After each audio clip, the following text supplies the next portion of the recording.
നമ്മളെ നന്നായിട്ട് അറിയുന്നവർ. കഴിഞ്ഞ വർഷം മാറിവന്ന ഒരാണ്ട് പോലും തികയാത്ത വികാരിയച്ഛനോ വെറുതെ വഴിയെ പോകുന്ന വഴിപോക്കനായി ഞാനോ പറയുന്നതല്ല. നമ്മുടെ ജീവിതത്തെ കുറിച്ച് നന്നായിട്ട് അറിയാവുന്ന, ഇടകേറി എന്നെ കുറിച്ച് മനസ്സിലാക്കിയിട്ടുള്ള എന്റെ ജീവിത പങ്കാളിയോ എന്റെ മക്കളോ എന്റെ വളരെ വേണ്ടപ്പെട്ടവരോ എന്നെ കുറിച്ച് ഒരൊറ്റ വാചകത്തിൽ, ഒരു നീണ്ട കഥയല്ല, ഒറ്റ വാചകത്തിൽ എന്നെ കുറിച്ച് പറയാൻ ഇടയാവുന്ന ഒരു വാക്യം, ഒരു വാചകം ഓർക്കാമോ മനസ്സിൽ? കത്തോലിക്ക സഭയുടെ വൈദിക സഹോദരന്മാർ മരിച്ചു കഴിയുമ്പോൾ കല്ലറയിലൊക്കെ ബൈബിൾ വാക്യങ്ങൾ എഴുതുന്ന പതിവില്ലത്ര. നമുക്ക് ഏറ്റവും എളുപ്പം എന്നാ, നമ്മുടെ കല്ലറയിലൊക്കെ നമ്മൾ എന്നാ എഴുതി വെക്കുന്നത്? ബൈബിൾ വാക്യങ്ങൾ. ഞാൻ നല്ലവണ്ണം യുദ്ധം ചെയ്തു, ഭയങ്കര സംഭവമായിരുന്നു, ഒക്കെ പൂർത്തിയാക്കിയതൊക്കെ എഴുതി വെച്ചിരിക്കുക. അതാരുടെ കാര്യമാണ്? അത് പൗലോസ്ലീഹയുടെ കാര്യമാണ്. എന്റെയും നിങ്ങളുടെയും ജീവിതത്തോട് ബന്ധപ്പെടുത്തി കത്തോലിക്ക സഭയിലെ വൈദികരുടെ കല്ലറമേൽ എഴുതുന്നത് ഈ പുരോഹിതൻ ആരായിരുന്നുവെന്ന് മനസ്സിലാകാൻ തക്ക വിധമുള്ള ഒരു വാചകമാണ്. ജീവിതകാലം ഉടനീളം ഈ മനുഷ്യൻ രോഗികൾക്ക് വേണ്ടിയിട്ട് ഒറ്റമൂലികളും ചെറിയ പൊടിക്കൈകളും അങ്ങനെയുള്ള ആയുർവേദ ചികിത്സകളും ഒക്കെ ആയിട്ട് കഴിഞ്ഞ പുരോഹിതന്റെ കല്ലറമേൽ അതിമനോഹരമായിട്ടൊരു വാചകം ഇങ്ങനെ എഴുതി വെച്ചിരിക്കുകയും, ജീവിതകാലം മുഴുവനും സൗഖ്യദായകന്റെ മറുരൂപമായവൻ. അത് വായിക്കുമ്പോൾ മനസ്സിലാക്കിക്കോണം, സൗഖ്യദായകനായ ക്രിസ്തുവിന്റെ മറുരൂപമായിട്ട് ജീവിച്ചു മറഞ്ഞ ഒരു പുരോഹിതനെന്ന്. ഒരച്ഛൻ കുടുംബ ബന്ധങ്ങളെ കൂട്ടിമുട്ടിക്കാൻ വേണ്ടി വല്ലാണ്ട് പരിശ്രമിച്ച ഒരു പുരോഹിതൻ അദ്ദേഹത്തിന്റെ കഥ എഴുതി വെച്ചിരിക്കും. കുടുംബ ബന്ധങ്ങളെ കൂട്ടിമുട്ടിക്കാൻ ഇതുപോലെ അധ്വാനിച്ചവൻ, കുടുംബ ബന്ധങ്ങളെ കൂട്ടിമുട്ടിക്കാൻ ഇതുപോലെ അധ്വാനിച്ചവൻ. മറ്റൊരു പുരോഹിതന്റെ പ്രത്യേകത, വീടില്ലാത്തവർക്ക് വീട് വെച്ചു കൊടുക്കുക, വഴിയോരങ്ങൾ വഴിയമ്പലങ്ങൾ ഇടത്താവളങ്ങളായി മാറിയവർക്ക് വേണ്ടിയിട്ട് ഭവനം നിർമ്മിച്ചു കൊടുക്കുന്നത് ആ പുരോഹിതന്റെ ജീവിതത്തിന്റെ നിഷ്ഠയായിരുന്നു. അദ്ദേഹത്തിന്റെ കല്ലറ എഴുതി വെച്ചിരിക്കുകയും, വഴിയോരം തണലായി മാറിയവന് വീടായവൻ, വഴിയോരം തണലായി മാറിയവന് വീടായവൻ. നമ്മുടെ ജീവിതത്തോട് ബന്ധപ്പെടുത്തിയിട്ട് ചങ്കത്ത് കൈവച്ച് നല്ല ആത്മബന്ധമുള്ളവർക്ക് പറയാൻ പറ്റുന്നത് എന്താ? ജീവിത പങ്കാളിയെ കുറിച്ച് മക്കളോടും മാതാപിതാക്കളോടും ബന്ധപ്പെടുത്തി എന്തു പറയാൻ പറ്റുമെന്നൊക്കെ ചോദിക്കണം. കുട്ടികളോട് ചോദ്യം ചോദിക്കാം. നോബൽ സമ്മാനം ആരുടെ പേരിലാണ്? നോബൽ സമ്മാനം, നോബൽ സമ്മാനം കേട്ടിട്ടുണ്ടോ കുട്ടികളെ? ഹലോ മൈഡിയ, നോബൽ സമ്മാനം കേട്ടിട്ടുണ്ടോ? ചേട്ടന്മാരൊക്കെ വീട്ടിൽ പോയതാണ്, നിങ്ങൾ മാത്രമേ, നല്ല കുട്ടികൾ നിങ്ങൾ മാത്രമേ ഉള്ളൂ. നോബൽ സമ്മാനം ആരുടെ പേരിലാണ്? പറഞ്ഞാൽ സമ്മാനം തരും. നോബൽ സമ്മാനങ്ങളുടെ പേര് എന്റെ പേരിലല്ല, അത് അവർക്ക് നല്ലതാണ്. എന്റെ പേരിലാണ്. ആ വലിയ ചേച്ചിമാർക്ക് എടുക്കരുത്, ടീച്ചർമാർക്കെല്ലാം ആണോ? കുട്ടികളൊന്നും സ്കൂളിൽ പോകില്ലേ? പുതിയ വർഷമായതല്ലേ?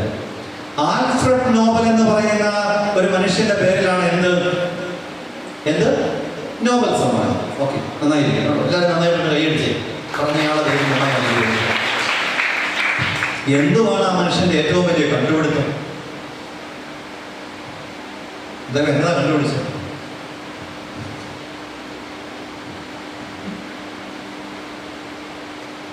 ഞങ്ങളിവിടെ ഇല്ലേച്ചു കുട്ടികളൊക്കെ പറയുന്നത്. ആൽഫ്രഡ് നോബൽ കണ്ടുപിടിച്ചത് ഡൈനാമിറ്റ്. അദ്ദേഹത്തിന്റെ ഏറ്റവും വലിയ കണ്ടുപിടുത്തം ഡൈനാമിറ്റ് ആയിരുന്നു. സത്യത്തിൽ ഈ മനുഷ്യനെ കണ്ടുപിടുത്തം നടത്തിയത് ലോകത്തിന് ഉപകാരപ്പെടാൻ വേണ്ടിയിട്ടാണെങ്കിലും ആത്യന്തികമായിട്ട് ഇതിന്റെ കണ്ടുപിടുത്തം ഉപയോഗപ്പെടുത്തിയത് ഒരുപാട് ജീവിതങ്ങളെ ഇല്ലായ്മ ചെയ്യാൻ വേണ്ടിയിട്ടാണ്. ഒടുവിൽ വാർദ്ധക്യത്തിലെത്തി ഈ വേദനയുമായിട്ട് ഈ മനുഷ്യൻ കഴിയുമ്പം അപ്രതീക്ഷിതമായിട്ട് ഒരു ദിവസം പ്രഭാതത്തിൽ പത്രം തുറന്ന് വായിക്കുമ്പം അദ്ദേഹം കാണുന്നത് ഞെട്ടിപ്പിക്കുന്ന ഒരു വാർത്തയാണ്. വാർത്ത എങ്ങനെയായിരുന്നു? മരണ സംസ്കാരത്തിന്റെ മൊത്ത വ്യാപാരി ആൽഫ്രഡ് നോബൽ നിര്യാതനായി. ഇങ്ങനെയാണ് പത്രത്തിനകത്ത് തലക്കെട്ട് വന്നത്. അദ്ദേഹം ജീവിച്ചിരിക്കെ തന്നെ അദ്ദേഹം മരിച്ചുവെന്ന് പറഞ്ഞ് പത്രത്തിൽ വാർത്ത വന്നിരിക്കുന്നു. ഏതെങ്കിലും സോഷ്യൽ മീഡിയക്കാർ കൊടുത്ത പണിയാണ്. സംഭവിച്ചത് ഇത്രത്തോളവും അദ്ദേഹത്തിന്റെ ജ്യേഷ്ഠൻ മരിച്ചപ്പം ഇയാളാണെന്ന് തെറ്റിദ്ധരിച്ചിട്ട് പത്രക്കാർക്ക് ആരോ വാർത്ത കൊടുത്തു, അവരത് പ്രസിദ്ധീകരിച്ചു. അധികം വൈകാതെ പത്രം വായിച്ച ഈ ആൽഫ്രഡ് നോബലിനെ തേടി പത്രക്കാർ വന്നു, ക്ഷമാപണമൊക്കെ പറഞ്ഞു. ഇത് അദ്ദേഹത്തിന്റെ ജീവിതത്തെ മാനസാന്തരപ്പെടുത്തിയെന്ന് പറയണേ. തന്റെ മരണശേഷം നിശ്ചയമായും പത്രത്താളുകളിൽ എഴുതാൻ വെച്ചിരുന്ന മുൻകൂട്ടി നിശ്ചയിച്ച ഈ വാചകം കൊണ്ട് ആ മനുഷ്യൻ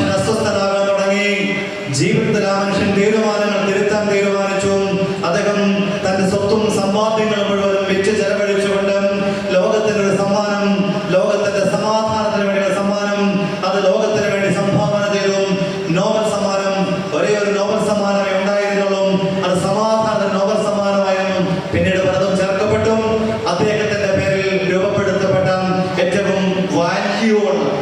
അതിന്റെ പ്രൈസ് മണി കൊണ്ടല്ല, അതിന് ലോകം കൽപ്പിക്കുന്ന ഒരു മൂല്യമുണ്ട്.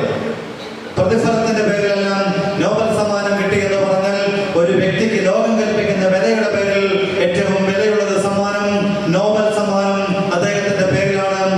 അതുകൊണ്ട് പ്രിയപ്പെട്ട ക്രിസ്ത്യാനികളുടെ മാതാപിതാക്കളെ, സഹോദരങ്ങളെ, എന്റെയും നിങ്ങളുടെയും ജീവിതം ഇന്ന് ഈ ഭൂമിയിൽ നിന്നും മൺമറഞ്ഞു പോയാൽ എനിക്കും നിങ്ങൾക്കും തമ്പുരാന്റെ മുമ്പിൽ ചങ്കത്തു കൈവച്ച് പറയാൻ പറ്റും, എന്നെ കുറിച്ച് എന്റെ മാതാപിതാക്കൾ, എന്റെ ജീവിത പങ്കാളി, എന്റെ കൂടെയുള്ളവർ, എന്നെ നന്നായിട്ട് അറിയുന്നവർ ഒറ്റ വാചകത്തിൽ എന്റെ ജീവിത പങ്കാളി ഒരു അനുഗ്രഹമായിരുന്നു, എന്റെ മാതാപിതാക്കൾ ഒരു അനുഗ്രഹമായിരുന്നു, ഞങ്ങളുടെ കുടുംബത്തിന്റെ അനുഗ്രഹമായിരുന്നു, ഞങ്ങളുടെ കൂടെയുള്ള ഈ സഹോദരൻ അനുഗ്രഹമായിരുന്നു എന്നൊക്കെ പറയോ എന്നൊന്ന് പരിശോധിക്കണം. വലതുകരമുയർത്തി കല്ലേറി ഉറക്കെ പറഞ്ഞേ, ജീവനോടെ പറഞ്ഞേ, സന്തോഷത്തോടെ പറഞ്ഞേ. സ്വർഗം ഓരോ വിശ്വാസിയെയും ഓരോ വ്യക്തിയെയും വെടിക്കാനായിട്ട് കൊതിയോടെ കരുതി വെച്ചിരിക്കുന്ന വാക്യം വാത്സല്യഭാജനമേ, അതാ യോഹന്നാൻ സ്ലീഹ പറയണേ, എല്ലാവരെയും സ്വർഗം വാത്സല്യഭാജനമേ എന്ന് വിളിക്കും. പ്രൊവൈഡഡ്, ഒരു കണ്ടീഷനേ ഉള്ളൂ, നിന്റെ ആത്മാവ്, എന്താണ് കണ്ടീഷൻ? നിന്റെ ആത്മാവ് ക്ഷേമസ്ഥിതിയിലായിരിക്കണം. അടുത്തിരിക്കുന്ന ആളോട് സന്തോഷത്തോടെ ഒന്ന് പറഞ്ഞേ, ആത്മാവ്, നല്ല ജീവനോടെ പറഞ്ഞേ, ആത്മാവ് ക്ഷേമസ്ഥിതിയിലായില്ലെങ്കിൽ കാര്യം പോക്കാം. പറഞ്ഞോളോ കേട്ടോ? രണ്ടുപേരും പറയുമ്പോൾ കുഴപ്പമുണ്ട്, കേൾക്കലുണ്ടാവില്ല. അതുകൊണ്ട് പറയുകയും ചെയ്യണം, കേൾക്കുകയും ചെയ്യണം. ആത്മാവ് ക്ഷേമസ്ഥിതി ഉണ്ടെങ്കിൽ കാര്യം പോക്കാം.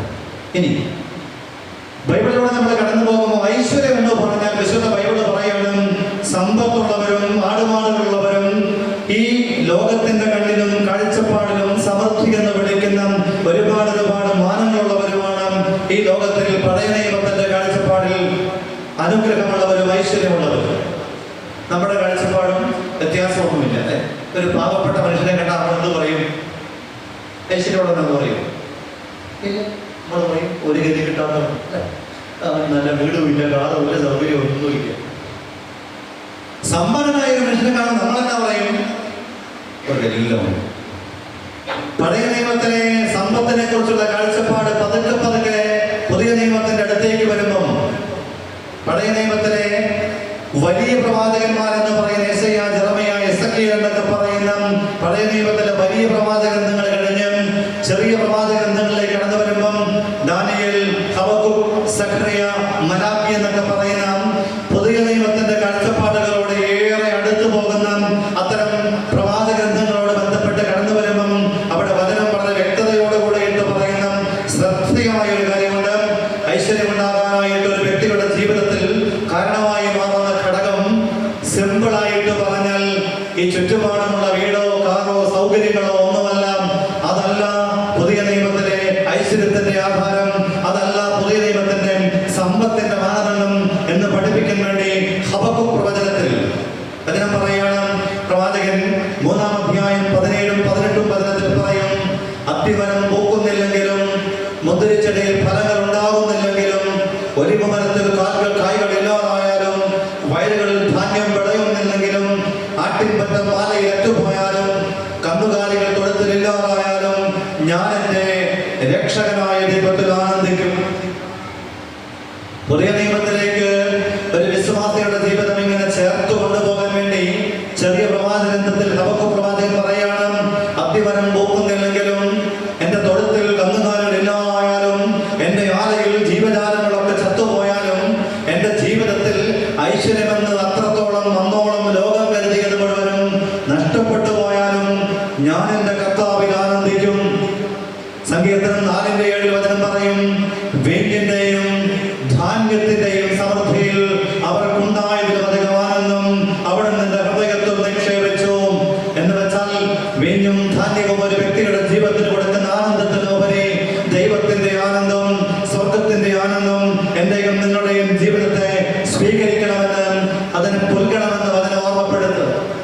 ഞാൻ പറഞ്ഞു വരുന്നത് പഴയ നിയമത്തിലെ ഐശ്വര്യം എന്ന് പറയുന്ന കാഴ്ചപ്പാട് പുതിയ നിയമത്തിലേക്ക് വരുമ്പം അല്പം ഒന്ന് വ്യത്യാസപ്പെടുന്നുണ്ട്. അതിന്റെ പുതിയ നിയമത്തെയും പഴയ നിയമത്തെയും ബന്ധിപ്പിക്കുന്ന ചെറിയ പ്രവാചക ഗ്രന്ഥങ്ങളിൽ അതും ഇങ്ങനെ പതിയെ പതിയെ തെളിഞ്ഞു വരാൻ തുടങ്ങി. ഇനി പുതിയ നിയമത്തിലേക്ക് നമ്മൾ കടന്നു വരുമ്പം ഈശോയുടെ പഠനങ്ങൾ ആധികാരികമായിട്ടും ആഴത്തിലും പരിശോധിക്കുമ്പം നമ്മളൊരു വലിയ സത്യം തിരിച്ചറിയും. ഈശോ ആവർത്തിച്ച് പറഞ്ഞിരുന്ന ഒരു കാര്യം, സമ്പന്നരെ നിങ്ങൾക്ക് ദുരിതം. സമ്പന്നൻ സ്വർഗത്തിലെത്തുക ഒട്ടകം സൂര്യക്കുഴയിലൂടെ കിടക്കുന്നതിനേക്കാൾ ബുദ്ധിമുട്ടാണ്. അപ്പൊ നമുക്കൊരു സംശയം ഉണ്ടാവും, അയ്യോ സമ്പന്നന്മാരെല്ലാം നരകത്തിൽ പോകും, ദരിദ്രവാസികളായവരെല്ലാം സ്വർഗത്തിലോട്ട് പോകും. അങ്ങനെയാണോ? അങ്ങനെയാണോ? അങ്ങനെയല്ല. സമ്പത്തിനോട് ബന്ധപ്പെടുത്തി വളരെ കൃത്യതയോടുകൂടി അറിഞ്ഞിരിക്കേണ്ട 3 കാര്യങ്ങൾ. ഒന്നാമത്തെ കാര്യം, എങ്ങനെയാണ് നിനക്ക് സമ്പത്ത് ഉണ്ടായത്? രണ്ടാമത്തെ കാര്യം, നീ സമ്പത്ത് എങ്ങനെയാണ് വിനിയോഗിക്കുന്നത്? മൂന്നാമത്തേത്, സമ്പത്തിനുള്ളതിന് സമീപനം എന്ത്? 3 ചോദ്യങ്ങൾ. എന്തൊക്കെയാ 3 ചോദ്യങ്ങൾ? എന്തൊക്കെയാ 3 ചോദ്യങ്ങൾ? സമ്പത്ത് എങ്ങനെ ഉണ്ടായി? രണ്ടാമത്തേത്, എങ്ങനെ ഉപയോഗിക്കുന്നു? മൂന്നാമത്തേത്, എന്താണ് അതിനുള്ള നമ്മുടെ സമീപനം? ചില ആൾക്കാർക്ക് പൈസ ഇല്ലെങ്കിലും പണം ശരണമാണ്. സമ്പത്ത് എങ്ങനെ ഉണ്ടായി? ഓരോ സമ്പത്തുള്ളവരും ദൈവത്തിന്റെ മുമ്പിൽ ആത്മാർത്ഥമായിട്ട് പരിശോധിക്കേണ്ട ഒരു ചോദ്യം. അത് വ്യക്തികളാകാം, സമൂഹങ്ങളാകാം, ഇടവകയാകാം, സന്യാസികളാവാം. ഓരോരുത്തരും പരിശോധിക്കേണ്ടത് കൃത്യമായിട്ടൊരു ചോദ്യമാണ്, എങ്ങനെയാണ് ഈ സമ്പത്ത് ഉണ്ടായത്? വയനാട്ടിൽ എനിക്ക് പരിചയമുള്ള ഒരു കുടുംബത്തിന് കഥ പറയാം. വയനാട്ടിലെ ആദ്യത്തെ വാർക്ക വീട് അവരുടെ, വയനാട്ടിൽ ആദ്യമായിട്ട് വാർക്ക വീട്, അംബാസഡർ കാറ് ആ വീട്ടുകാരാണ് ആദ്യമായിട്ട് മേടിച്ചത്. അന്ന് ഈ കാറും വീടും കാണാൻ വേണ്ടി വയനാട്ടിലെ ആദിവാസികളും അല്ലാത്തവരും ഒക്കെ അവിടെ പോയി ഒളിഞ്ഞു നോക്കിയിട്ടുണ്ട്, ഇതെന്താ ഐറ്റം എന്ന് കാണാൻ വേണ്ടി. സമ്പത്തിന്റെ മേഖലയോട് ബന്ധപ്പെടുത്തി അത് ആർജിച്ച വഴികളിലും അതിന്റെ വിനിയോഗത്തിന്റെ വഴിയിലും അതിനോടുള്ള കാഴ്ചപ്പാടിലും ഈ കുടുംബം കാണിച്ചത് ദൈവത്തിന് പ്രീതികരമല്ലാത്ത പ്രവൃത്തിയാണ് എന്ന് കാലവും സമയവും തെളിയിച്ചു. ഈ വീട്ടിലെ ഏറ്റവും മുതിർന്ന കാരണവര് 70ാമത്തെ വയസ്സിൽ അദ്ദേഹത്തിന്റെ ജീവന പങ്കാളി മരിച്ചതിന് ശേഷം വീട്ടിൽ നിന്ന് ഇറങ്ങിപ്പോയതാണോ ഇറക്കി വിട്ടതാണോ എന്ന് എനിക്ക് കൃത്യമായിട്ട് അറിയാൻ പാടില്ല. അങ്ങനെ എന്തോ സംഭവിച്ചതിന്റെ പേരിൽ വീട് വിട്ടിറങ്ങിയിട്ട് മനുഷ്യൻ പുൽപ്പള്ളി എന്ന് പറയുന്ന ദേശത്തിന്റെ അതിർത്തിയിലുള്ള പെരിക്കലൂർ എന്ന് പറയുന്ന ദേശത്ത് കബനിപ്പുഴയുടെ തീരത്ത് പോയി ഒരു കുടില് കെട്ടി അതിനകത്ത് ഒരു ആദിവാസി പെണ്ണിനെയും ചേർത്ത് വെച്ചുകൊണ്ട് അവളോടൊപ്പം ആ പുഴയോരത്ത് കിടന്നാണ് മരിച്ചത്. നാട്ടുകാർ മുഴുവൻ പറയണത് അങ്ങനെ മരിക്കാൻ പോലും അയാൾ യോഗ്യനല്ല. കാരണം സമ്പാദിച്ചത് മുഴുവനും അന്യായത്തിന്റെ വഴിയിലൂടെയായിരുന്നു, ഉപയോഗിച്ചത് മുഴുവനും ദൈവത്തിന് പ്രീതികരമല്ലാത്ത വിധത്തിലായിരുന്നു, സമ്പത്തിനോടുള്ള കാഴ്ചപ്പാട് മുഴുവനും അങ്ങനെയായിരുന്നു. അതുകൊണ്ട് യേശുനഗറിലെ പ്രിയപ്പെട്ടവരെ, 2025 ആദ്യ ദിവസം ചോദിക്കണം, എനിക്ക് സമ്പത്തുണ്ടെങ്കിൽ എങ്ങനെ ഉണ്ടായി? കണ്ണീര് വീണ സമ്പത്ത് മുഴുവനും നമ്മുടെ കുടുംബത്തിന്റെ അടിത്തറയിളക്കും. മദ്യത്തിന്റെ, മയക്കുമരുന്നിന്റെ, മറ്റ് അവിഹിത ബന്ധത്തിന്റെ ഉപയോഗത്തിലൂടെ അല്ലെങ്കിൽ വ്യാപാരത്തിലൂടെ, വ്യവഹാരത്തിലൂടെ ആർജിച്ചത് മുഴുവനും എന്റെ അടിത്തറ ഇല്ലാതാക്കും. അത് ഉപയോഗിക്കാൻ ഭാഗ്യം കിട്ടില്ല എന്ന് ഓർത്തോണം. എങ്ങനെ സമ്പത്തുണ്ടായി എന്ന് പരിശോധിക്കണം. രണ്ടാമത്തേത്, ചില ആളുകൾക്ക് സമ്പത്തുണ്ടായത് ശരിയാണ്, നേരായ മാർഗത്തിലൂടെയാണ്. എന്നാൽ അതിന്റെ ഉപയോഗത്തിനകത്ത് ഒരു മനുഷ്യരെയും സഹായിക്കുക, ആറത്ത കയ്യിൽ ഉപ്പ് തയ്ക്കുക. എനിക്ക് ആൾക്കാരെ അറിയാം. എനിക്ക് പരിചയമുള്ള കാനഡയിലെ കുടുംബം, നല്ല സമ്പന്നരാണ്. 2 പെൺമക്കളായി അമ്മച്ചിക്കുള്ളൂ, അപ്പച്ചനോടെ തന്നെ. 2 പേരും 10-75 വയസ്സിലധികം പ്രായമുണ്ട്. 2 കാരണവന്മാർ. അവർ നാട്ടിൽ ഗവൺമെന്റ് ജോലിക്കാരായിരുന്നു. നല്ല ഒരു തുക അവർക്ക് പെൻഷൻ കിട്ടുന്നുണ്ട്. ഒരു ദിവസം കൊച്ചുമക്കളോട് ബന്ധപ്പെടുത്തിയിട്ട് ഈ അമ്മച്ചി എന്നെ വിളിച്ച് മക്കൾ പഠിക്കുന്നില്ല, ഉഴപ്പുന്നു, അങ്ങനെ കുറെ സങ്കടങ്ങൾ പറഞ്ഞ കൂട്ടത്തിൽ ഞാൻ ഈ അമ്മച്ചിയുടെ വിശേഷങ്ങളൊക്കെ തിരക്കി. അപ്പൊ അമ്മച്ചി ഇങ്ങനെ അറിയാതെയാണെങ്കിലും പറഞ്ഞു, മൂത്ത മോക്ക് 3 വീടുണ്ട് അച്ഛൻ. കാനഡയിൽ മൂത്ത മോക്ക് 3 വീടുണ്ട്, രണ്ടാമത്തെ മോക്കും ഉണ്ട് അച്ഛൻ. അപ്പൊ എനിക്ക് സാമാന്യ ബുദ്ധിയുള്ളത് കൊണ്ട് കാര്യം പിടികിട്ടി. 2 മക്കൾക്കും കാനഡയിൽ 3 വീട് വെച്ചുണ്ട്. അപ്പൊ തീരെ പാവങ്ങളാണല്ലോ. ഈ അമ്മച്ചിക്കും അപ്പച്ചനും മാസാമാസം എൻ്റെ അറിവ് ശരിയാണെങ്കിൽ 30-35,000 രൂപ വെച്ച് പെൻഷൻ കിട്ടുന്നുണ്ട് 2 പേർക്കും. അപ്പം ഒരു 60,000-ത്തിലധികം പെൻഷൻ വാങ്ങുന്നവരാണ് ഈ അപ്പനും അമ്മയും. ഞാൻ ഈ അമ്മച്ചിയോട് ചോദിച്ചു, അമ്മച്ചി പാവങ്ങളെയൊക്കെ സഹായിക്കാറുണ്ടോ എന്ന് ചോദിച്ചു. ഇങ്ങനെ വിശേഷങ്ങളൊക്കെ പറഞ്ഞു കൊടുത്ത്, ഞങ്ങൾ നാട്ടിലൊക്കെ വരുമ്പം 10,000 ഒക്കെ കൊടുക്കും വെച്ചോ. അപ്പൊ എനിക്ക് മനസ്സിലായി 10,000 അല്ല 10,000 എന്നൊക്കെ പറഞ്ഞൊരു പ്രയോഗമുണ്ടല്ലോ. അപ്പൊ 10 രൂപ മുതൽ 1000 വരെ ആ ചേട്ടത്തി ജീവിതകാലത്ത് കൊടുത്ത ഏറ്റവും വലിയ അമൗണ്ട് എത്രയായിരിക്കും? നമ്മൾ 5 ലക്ഷം കൊടുക്കുന്നുണ്ടെങ്കിൽ ആദ്യം എന്ത് പറയും? അതേ പറയുള്ളൂ. ഈ പറച്ചിലിൽ നിന്ന് വളരെ വ്യക്തമാണ്. ഏറ്റവും അധികം കൊടുത്തേക്കുന്നത് എത്ര രൂപയാണ്? 1000 രൂപ. ആ കൂട്ടത്തിൽ ഈ അമ്മച്ചി എന്നോട് ചോദ്യം കൂടെ ചോദിച്ചു, അച്ഛാ അതിനിപ്പോ പാവപ്പെട്ടവരൊക്കെ ഉണ്ടോ എന്ന് എന്നോട് ചോദിക്കുകയാണ്. ഫോണിലാണ്, കാനഡയിലാണ് അമ്മച്ചി ഉള്ളത്. അവിടെ തന്നെയാണ് എൻ്റെ വിചാരം. ഇപ്പോഴും 2 വർഷം മുമ്പാണ് ഈ അമ്മച്ചി എന്നോട് ചോദിച്ചു, അതിന് പാവപ്പെട്ടവരൊക്കെ ഉണ്ടോ അച്ഛാന്ന് ചോദിച്ചു. എനിക്ക് ഇത്തിരി ദേഷ്യവും ഉള്ളിൽ അല്പം പ്രതിഷേധമൊക്കെ തോന്നിയോണ്ട് ഞാൻ ഈ അമ്മച്ചിയോട് പറഞ്ഞു, ഇല്ല അമ്മച്ചി, പാവപ്പെട്ടവരല്ല ഇന്ത്യയിൽ നിന്ന് ബംഗ്ലാദേശിലോട്ട് വണ്ടി ഓടിച്ചു പോയത്.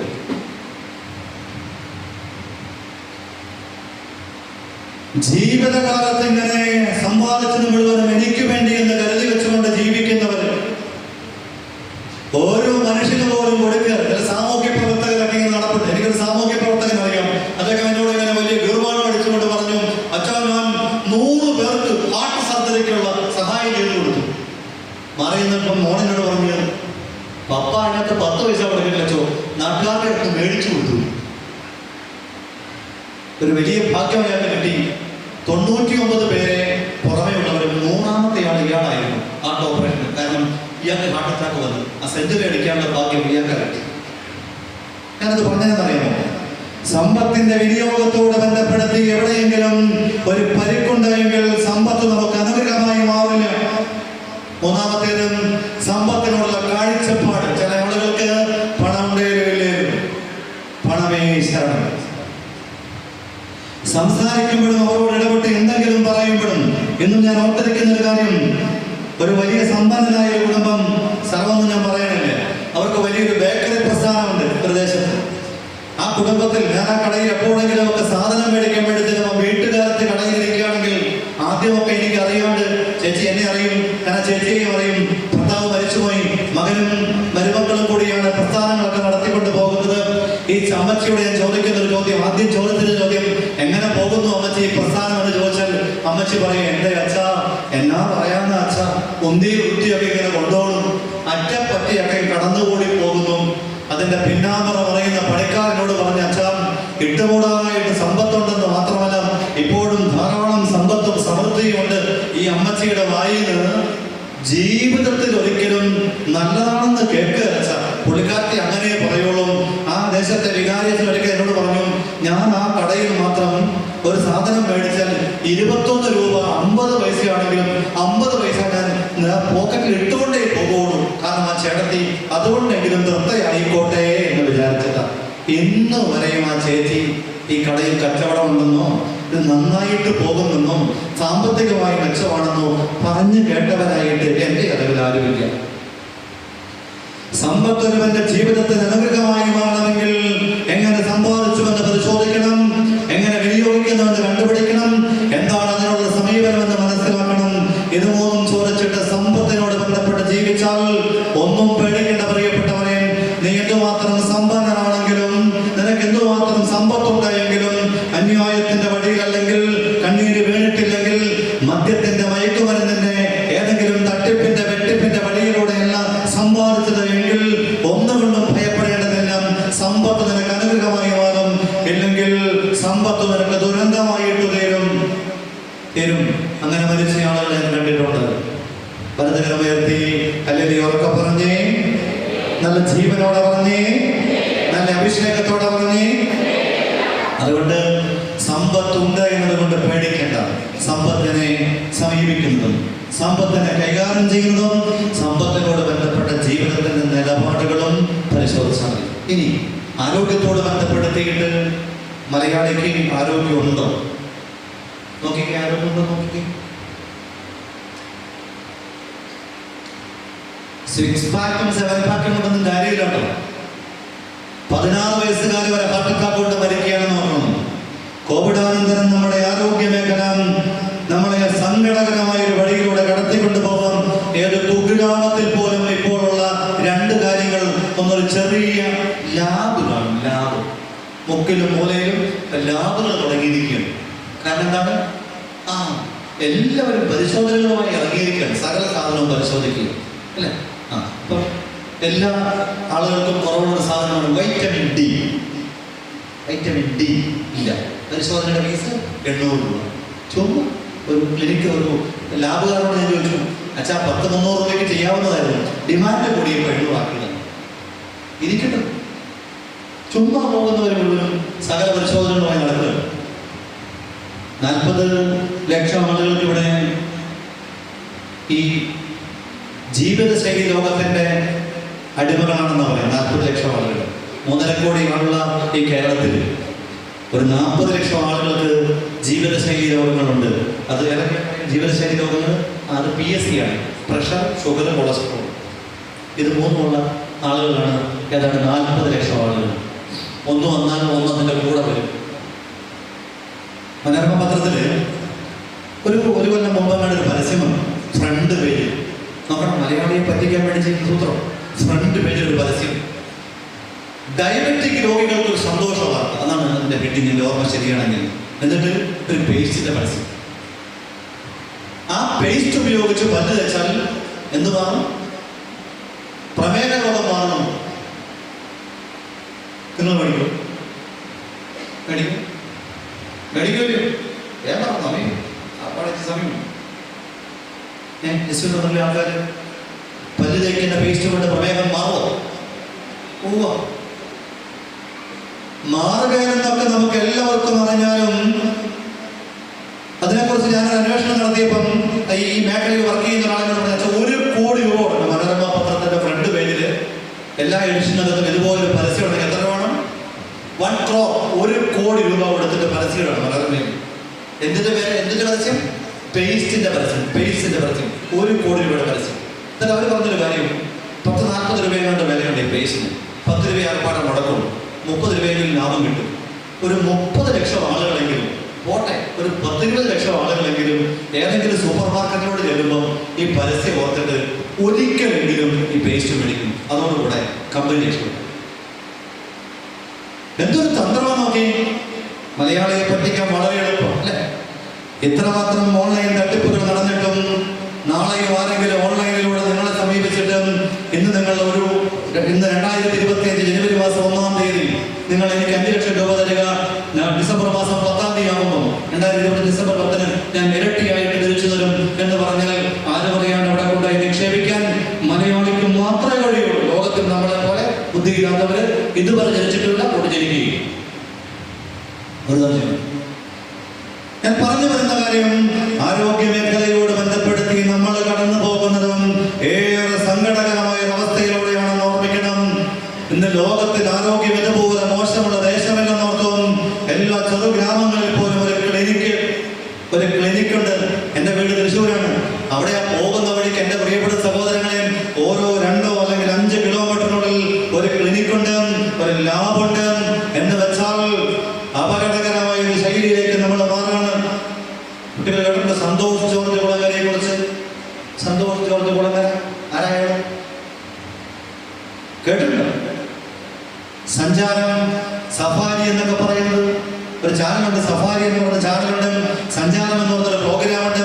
അത്യാവശ്യം ലോകം കണ്ടൊരു മനുഷ്യനാണ് അദ്ദേഹം. ഇലോൺ മസ്കിന്റെ കൂടെ സ്പേസിലേക്ക് ടൂറിസത്തിന് പോകാൻ വേണ്ടിയിട്ട് ഇരിക്കുകയാണ്. ലോകത്ത് ഒരുപാട് സഞ്ചരിച്ചൊരു മനുഷ്യൻ. അദ്ദേഹം ഒരിക്കൽ പറഞ്ഞു, മലയാളി കടന്നു പോകുന്നത് സങ്കടത്തിന്റെ വലിയ കാലത്തിലൂടെയാണ്.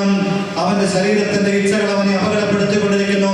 അദ്ദേഹം പറയാണ്, നമ്മുടെ ദേശം അധികം വൈകാതെ 10 ബേക്കറി അല്ലെങ്കിൽ ഹോട്ടൽ, നമ്മുടെ ട്രെൻഡ് മാറുന്നത് ശ്രദ്ധിച്ചു.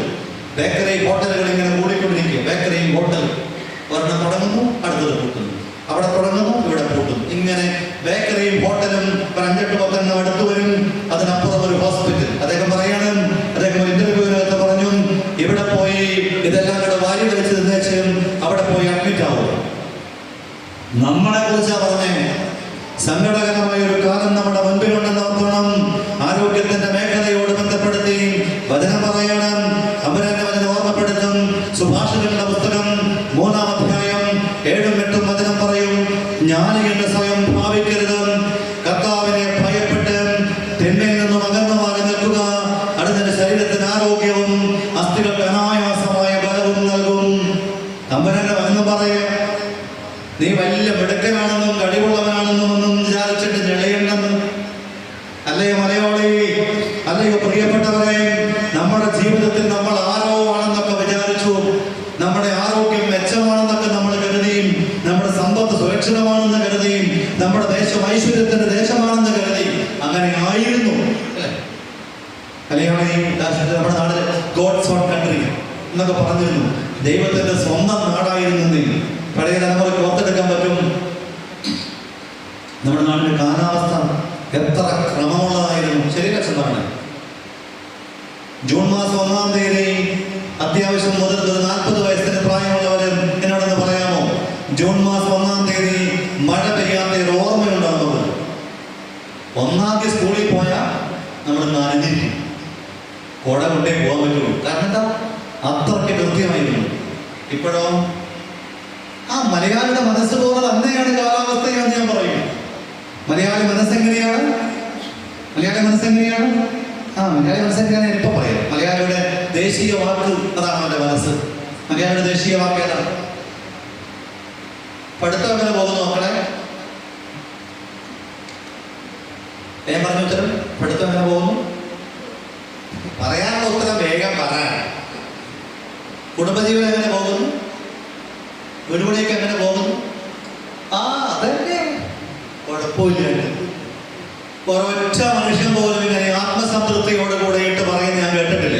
എനിക്കാണെങ്കിൽ ഏറ്റവും വെറുപ്പുള്ളൊരു വാക്കാണിത്. എന്നോടാണെങ്കിലും അച്ഛാ സുഖമാണോ എന്ന് ചോദിച്ചാൽ, എന്തുണ്ട് വിശേഷം എന്ന് ചോദിച്ചാൽ, ഞാൻ ബോധപൂർവം പറയുന്നൊരു മറുപടിയുണ്ട്, സുഖമായി സന്തോഷമായി അനുഗ്രഹത്തോടെ ജീവിക്കും.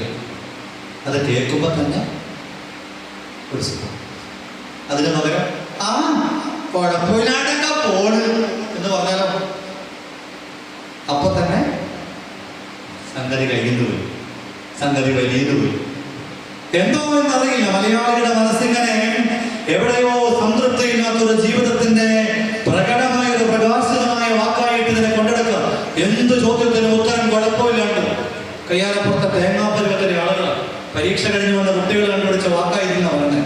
പരീക്ഷ കഴിഞ്ഞു വന്ന കുട്ടിയോട് അമ്മ ചോദിച്ചു, പരീക്ഷ എങ്ങനെ ഉണ്ടായിരുന്നു? നല്ല സൂപ്പറായിട്ട് പരീക്ഷ എഴുതിയ കുട്ടി അമ്മയോട് പറയും, അമ്മേ സൂപ്പർ, ഫുള്ള് മാർക്ക്.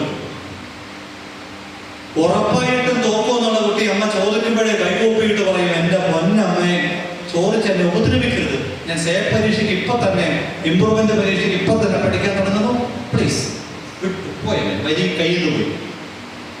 കയ്യാലപ്പുറത്ത് തേങ്ങ പോലെ അങ്ങോട്ടോ ഇങ്ങോട്ടോ എന്ന് ഉറപ്പില്ലാത്ത കുട്ടി അമ്മയോട് പറയും, പരീക്ഷ കുഴപ്പമില്ല. അമ്മ ക്രിസ്മസ് അവധിക്ക് കുട്ടിയെ നാട് മുഴുവൻ സർക്കിട്ടും കഴിഞ്ഞ് തിരിച്ച് ആൻസർ പേപ്പർ അല്ലെങ്കിൽ പ്രോഗ്രസ് കാർഡുമായിട്ട് കുട്ടി വീട്ടിൽ വരുമ്പം മൊത്തത്തിൽ കുഴപ്പമായി. അപ്പ ചോദിക്കുമ്പോഴേ കുട്ടി പറയും, കുഴപ്പം ചോദ്യത്തിൻ്റെ ആയിരുന്നു, ഉത്തരത്തിന് യാതൊരു കുഴപ്പമുണ്ടായിരുന്നില്ല എന്നൊക്കെ പറഞ്ഞോളെ. അറിഞ്ഞോറിയാണെന്നും മലയാളി നീ മനസ്സിലാക്കേണ്ട ഒരു വലിയ സത്യമുണ്ട്. നീ ജ്ഞാനിയെന്നും ഭാവിക്കരുത്. വചനം പറഞ്ഞില്ലേ, കർത്താവിനെ ഭയപ്പെട്ട് തിന്മയിൽ നിന്നും അകന്ന് ജീവിക്കുക. അടുത്ത ശരീരത്തിന് ആരോഗ്യവും അസ്ഥിക്ക് ബലവും നൽകും. നമ്മുടെ മലയാളി മനസ്സ് വികൃതമാക്കപ്പെടുന്ന ചിത്രങ്ങളും അതിന്റെ സൂചനകളും ഒക്കെ പത്രമാധ്യമങ്ങൾ നമ്മുടെ മുമ്പിൽ അവതരിപ്പിക്കുന്നുണ്ട്. ഇതിന്റെ അർത്ഥം അടിസ്ഥാനപരമായിട്ടുള്ള നന്മകളൊക്കെ നഷ്ടമായിട്ട് നമ്മുടെ ജീവിതം ഒരു വെടുപ്പായി രൂപാന്തരപ്പെടുന്നു. നമ്മുടെ മനസ്സ് പോലെ തന്നെ കാലാവസ്ഥയും മാറി. ബുദ്ധപാരമ്പര്യത്തിൽ ഒരു മനോഹരമായ കഥയുണ്ട്. ഒരമ്മയ്ക്ക് 2 മക്കൾ, ഒരാൾ പപ്പടക്കാരി, മറ്റേയാൾ പൂക്കാരി. എന്തൊക്കെയാണ്? ഒരാൾ പപ്പടക്കാരിയും മറ്റേയാൾ പൂക്കാരിയുമായിരുന്നു. പപ്പടം നമ്മുടെ മെഷീനകത്ത് ഉണ്ടാക്കുന്ന പപ്പടമല്ല, പണ്ടത്തെ പണ്ടാർത്തിമാരുണ്ടാക്കുന്ന പപ്പടമാണല്ലോ. ഇങ്ങനെ കൈകൊണ്ട് വരത്തിയിട്ട് വെയിലത്ത് ഇങ്ങനെ ചാക്കിൽ വിടർത്തിയിട്ടിട്ടുണ്ടാക്കുന്ന പഴയകാലത്തെ പപ്പടത്തിന്റെ രീതിയാണ്. അപ്പം പപ്പടക്കാരി മോളും പൂക്കാരി മോളും 2 മകളാണ് ഈ അമ്മയ്ക്കുള്ളത്. ഈ അമ്മയ്ക്ക് ഒരു പ്രത്യേകതയുണ്ട്. ഓരോ ദിവസവും രാവിലെ കാലാവസ്ഥ കാലാവസ്ഥ കാണുമ്പം അത് മഴയാണെങ്കിൽ അമ്മ സങ്കടത്തോടെ ചങ്കത്തടിച്ചിട്ട് പറയും, ദൈവമേ ഇതുപോലെ മഴ പെയ്താൽ ഇന്നെന്റെ പപ്പടക്കാരി മോൾ എന്നാ ചെയ്യും, വെയിലില്ലാത്തതുകൊണ്ട് അവർക്ക് പപ്പടം ഉടക്കാൻ പറ്റൂലല്ലോ എന്ന് പറഞ്ഞ് പരാതി പറയും. പിറ്റേന്ന് രാവിലെ മഴ മാറിയിട്ട് വെയിൽ തെളിഞ്ഞാൽ ഈ അമ്മ വീണ്ടും ചങ്കത്തടിച്ച് കരഞ്ഞുകൊണ്ട് വിളിച്ചു പറയും, ഉറക്കെ പറയും, അന്റെ ദൈവമേ എന്തൊരു ചതിയാണ് ഈ കാണിച്ചത്, ഇതുപോലെ വെയിൽ തെളിഞ്ഞാൽ എന്റെ പൂക്കാരി മോളിൽ എന്നാ ചെയ്യും. ഇവിടെ നമ്പുരാൻ മലയാളിയുടെ പ്രാർത്ഥനയുടെ മുമ്പിൽ ഇങ്ങനെ നിൽക്കുക. കാലത്ത് വെയിൽ, ഉച്ചയ്ക്ക് മഴ, വൈകുന്നേരം മഞ്ഞ്. ഈ പരുവത്തിലോട്ട് നമ്മുടെ കാലാവസ്ഥ കൈവിട്ടുകൊണ്ടിരിക്കുക. കാരണം എന്തെന്നാ, നമ്മളിങ്ങനെ ജീവിതത്തിൽ ഒന്നിലും തൃപ്തിയില്ലാതെ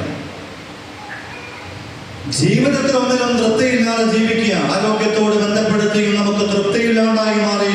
നമ്മളെ തകർക്കാൻ വേണ്ടി യൂറോപ്പ് കണ്ടുപിടിച്ച 3 കാര്യങ്ങൾ, നമ്മുടെ ദേശത്തിന്റെ നാശത്തിന് വേണ്ടി കണ്ടെത്തിയ 3 കാര്യങ്ങൾ നമ്മുടെ കാലത്തിന്റെ അടയാളങ്ങളാണ്. നോക്കണം, 3 കാര്യങ്ങൾ കേട്ടോ. കുട്ടികൾ അതിന്റെ മലയാളം എന്നോട് പറഞ്ഞു തരണം. ഇംഗ്ലീഷ് മീഡിയം പഠിക്കുന്ന കുട്ടികൾ, ഇംഗ്ലീഷ് മീഡിയത്തിൽ പഠിക്കുന്നവർ എത്രല്ല പഠിക്കുന്നു? 5.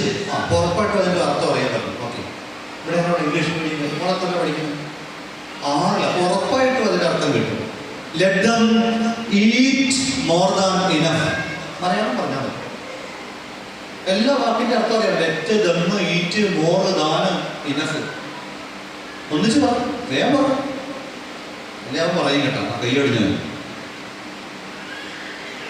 Let them eat more than enough. അറിയാൻ പാടില്ല. സ്കൂൾ വിട്ടും കേട്ടാ, എടാ ഞെട്ടിക്ക് പറ, ഞാനിവിടെ ഇല്ല. Let them eat more than enough. എന്താ അർത്ഥം? ആവശ്യത്തിൽ കൂടുതൽ തിന്നട്ടെ. മലയാളിക്ക് ഇപ്പം എന്താ പ്രശ്നം? തീറ്റ കുറഞ്ഞതിൻ്റെ ആണോ അതോ നട്ടല്? എന്താ കാര്യം? ഇതിന് ഭാരം താങ്ങാൻ പറ്റണ്ട.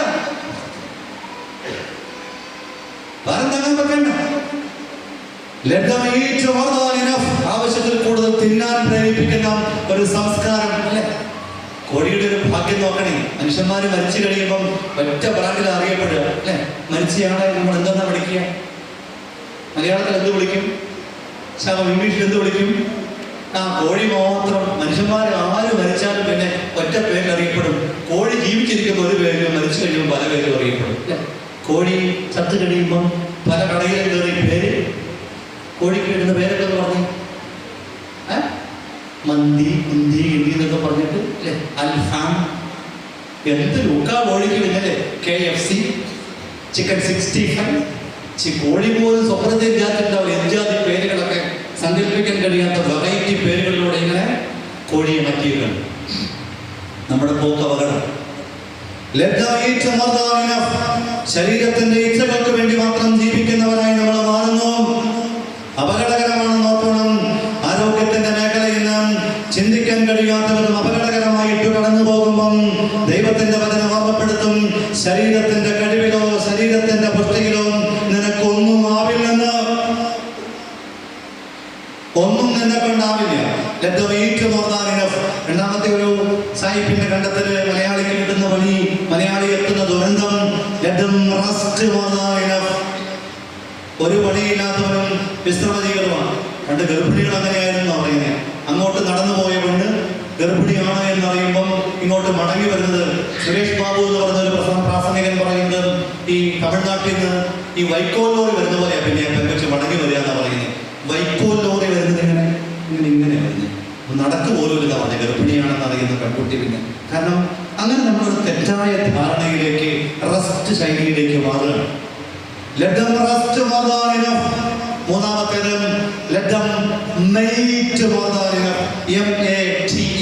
വെയിറ്റ് എന്ന് പറഞ്ഞാൽ ശരീരത്തിന്റെ സെക്സിന്റെ മേഖലയോട് ബന്ധപ്പെട്ട ഒരു വാക്കാണ്. പച്ച മലയാളത്തിൽ പറഞ്ഞാൽ ഇന്ന് ഞാനും നിങ്ങളും മലയാളികൾ മുഴുവനും അറിഞ്ഞു പറയാതെയും ഈ ഭക്ഷണത്തോട് ബന്ധപ്പെടുത്തിയും വിശ്രമത്തോട് ബന്ധപ്പെടുത്തിയും ശരീരത്തിന്റെ ജടിക താല്പര്യങ്ങളോട് ബന്ധപ്പെടുത്തിയും കുടുങ്ങിപ്പോയത് കൊണ്ട് നമ്മുടെ ജീവിതയാത്ര ഇന്ന് അത്ര ശുഭകരമായി മാറുന്നില്ല.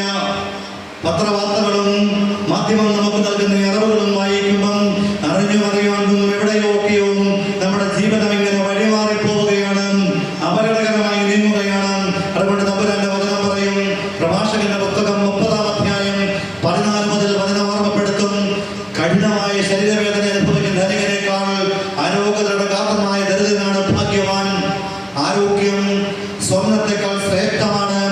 ബലിഷ്ഠമായ ശരീരം അളവറ്റ ധനത്തെക്കാൾ, ശരീരത്തിന്റെ ആരോഗ്യത്തെക്കാൾ മെച്ചപ്പെട്ട സമ്പത്തും ഹൃദയാനന്ദത്തിനുപരിയായ സന്തോഷമോ ഇല്ല. ദുരിതപൂർണമായ ജീവിതത്തെക്കാൾ മരണവും മാറാരോഗത്തെക്കാൾ നിത്യവിശ്രമവും മെച്ചപ്പെട്ടതാണ്. വിശപ്പില്ലാത്തതിന്റെ മുമ്പിൽ വിളമ്പുന്ന വിഭവങ്ങൾ ധനികന്റെ മുമ്പിൽ ശവകൂടി നിക്ഷേപിച്ച ഭക്ഷണം പോലെയാണ്. എന്ന് വെച്ചാൽ നമ്മുടെ ജീവിതം എന്ന് കടന്നു പോകുന്നത് നമുക്ക് ചിന്തിക്കാൻ കഴിയാത്ത വിധം ഇങ്ങനെയുള്ള വഴിമാറലുകളിലൂടെയാണ്. അതുകൊണ്ട് പ്രിയപ്പെട്ട ലിസ്റ്റുകാരെ, ശരീരത്തിന്റെ ആരോഗ്യത്തോട് ബന്ധപ്പെടുത്തി തമ്പുരാൻ ഓർമ്മപ്പെടുത്തും, ആരോഗ്യം ദൈവത്തിന്റെ ദാനമാ, നമ്മുടെ കയ്യിലല്ലെന്നേ. നമ്മുടെ വിചാരം കോവിഡ് കഴിഞ്ഞതോടുകൂടിയിട്ട് നമ്മുടെ നാട്ടിലുള്ള ആൾക്കാരുടെ വിചാരം കോവിഡ് കാലത്ത് കഴിഞ്ഞപ്പോഴത്തേക്ക് കുറേ പേര് ഹെൽത്ത് ഫുഡുകളൊക്കെ കഴിച്ച് എക്സസൈസുകളൊക്കെ ചെയ്ത് ഇപ്പം പുതിയൊരു സിസ്റ്റം ഡെവലപ്പ് ചെയ്തിട്ടുണ്ട്. നമ്മുടെ നാട്ടിലെ കുറേ പേര് അത്താഴത്തിന് കഴിക്കുന്ന സാധനത്തിന് പേര് പറയുമോ? ഭൂരിഭാഗം പേര് ഒത്തിരി പ്രായമുള്ളവരൊക്കെ കലക്കി കുടിക്കുന്ന ഒരു ഐറ്റം ഉണ്ട്. എന്താ അതിന്റെ പേര്? ഓട്സ്. അത് വലിയ സ്റ്റൈലായിട്ടാണ് അമ്മച്ചി ഓട്സിന്റെ ഫുഡ്, ഓട്സിന്റെ ഓട്സിന്റെ ചോറ് എന്നൊക്കെ പറഞ്ഞിട്ട് നമ്മളെ പറ്റിക്കാൻ വേണ്ടിയിട്ട് മൈദ കലക്കിയ സാധനം കഴിച്ചാൽ ഒരു ഗുണവും കിട്ടൂല. നമുക്കൊരു പ്രത്യേക സുഖമുണ്ട്. ഓഫറെ കണ്ടാൽ അത് മേടിക്കേണ്ടി വരും അല്ലേ? ഒന്നൊന്നിനോടൊപ്പം എടുത്തേക്ക് ഒന്നൊന്നിനും ഫ്രീ. എന്റെ പ്രിയപ്പെട്ട സഹോദരങ്ങളെ, ഇത് കഴിച്ചാൽ ഉള്ള ശരീര രോഗം വർദ്ധിക്കുമെന്നതൊഴികെ ഒരു ഗുണവും ഉണ്ടാകില്ല. ഏക ആശ്വാസം ആ കഴിക്കുമ്പോൾ ഒരു സന്തോഷമുണ്ടല്ലോ. നമ്മളിങ്ങനെ കാണാവുന്ന സ്ഥലത്ത് കെട്ടിത്തൂക്കി വെച്ചിരിക്കുക. നമ്മൾ ഓട്സാ കഴിക്കണത്.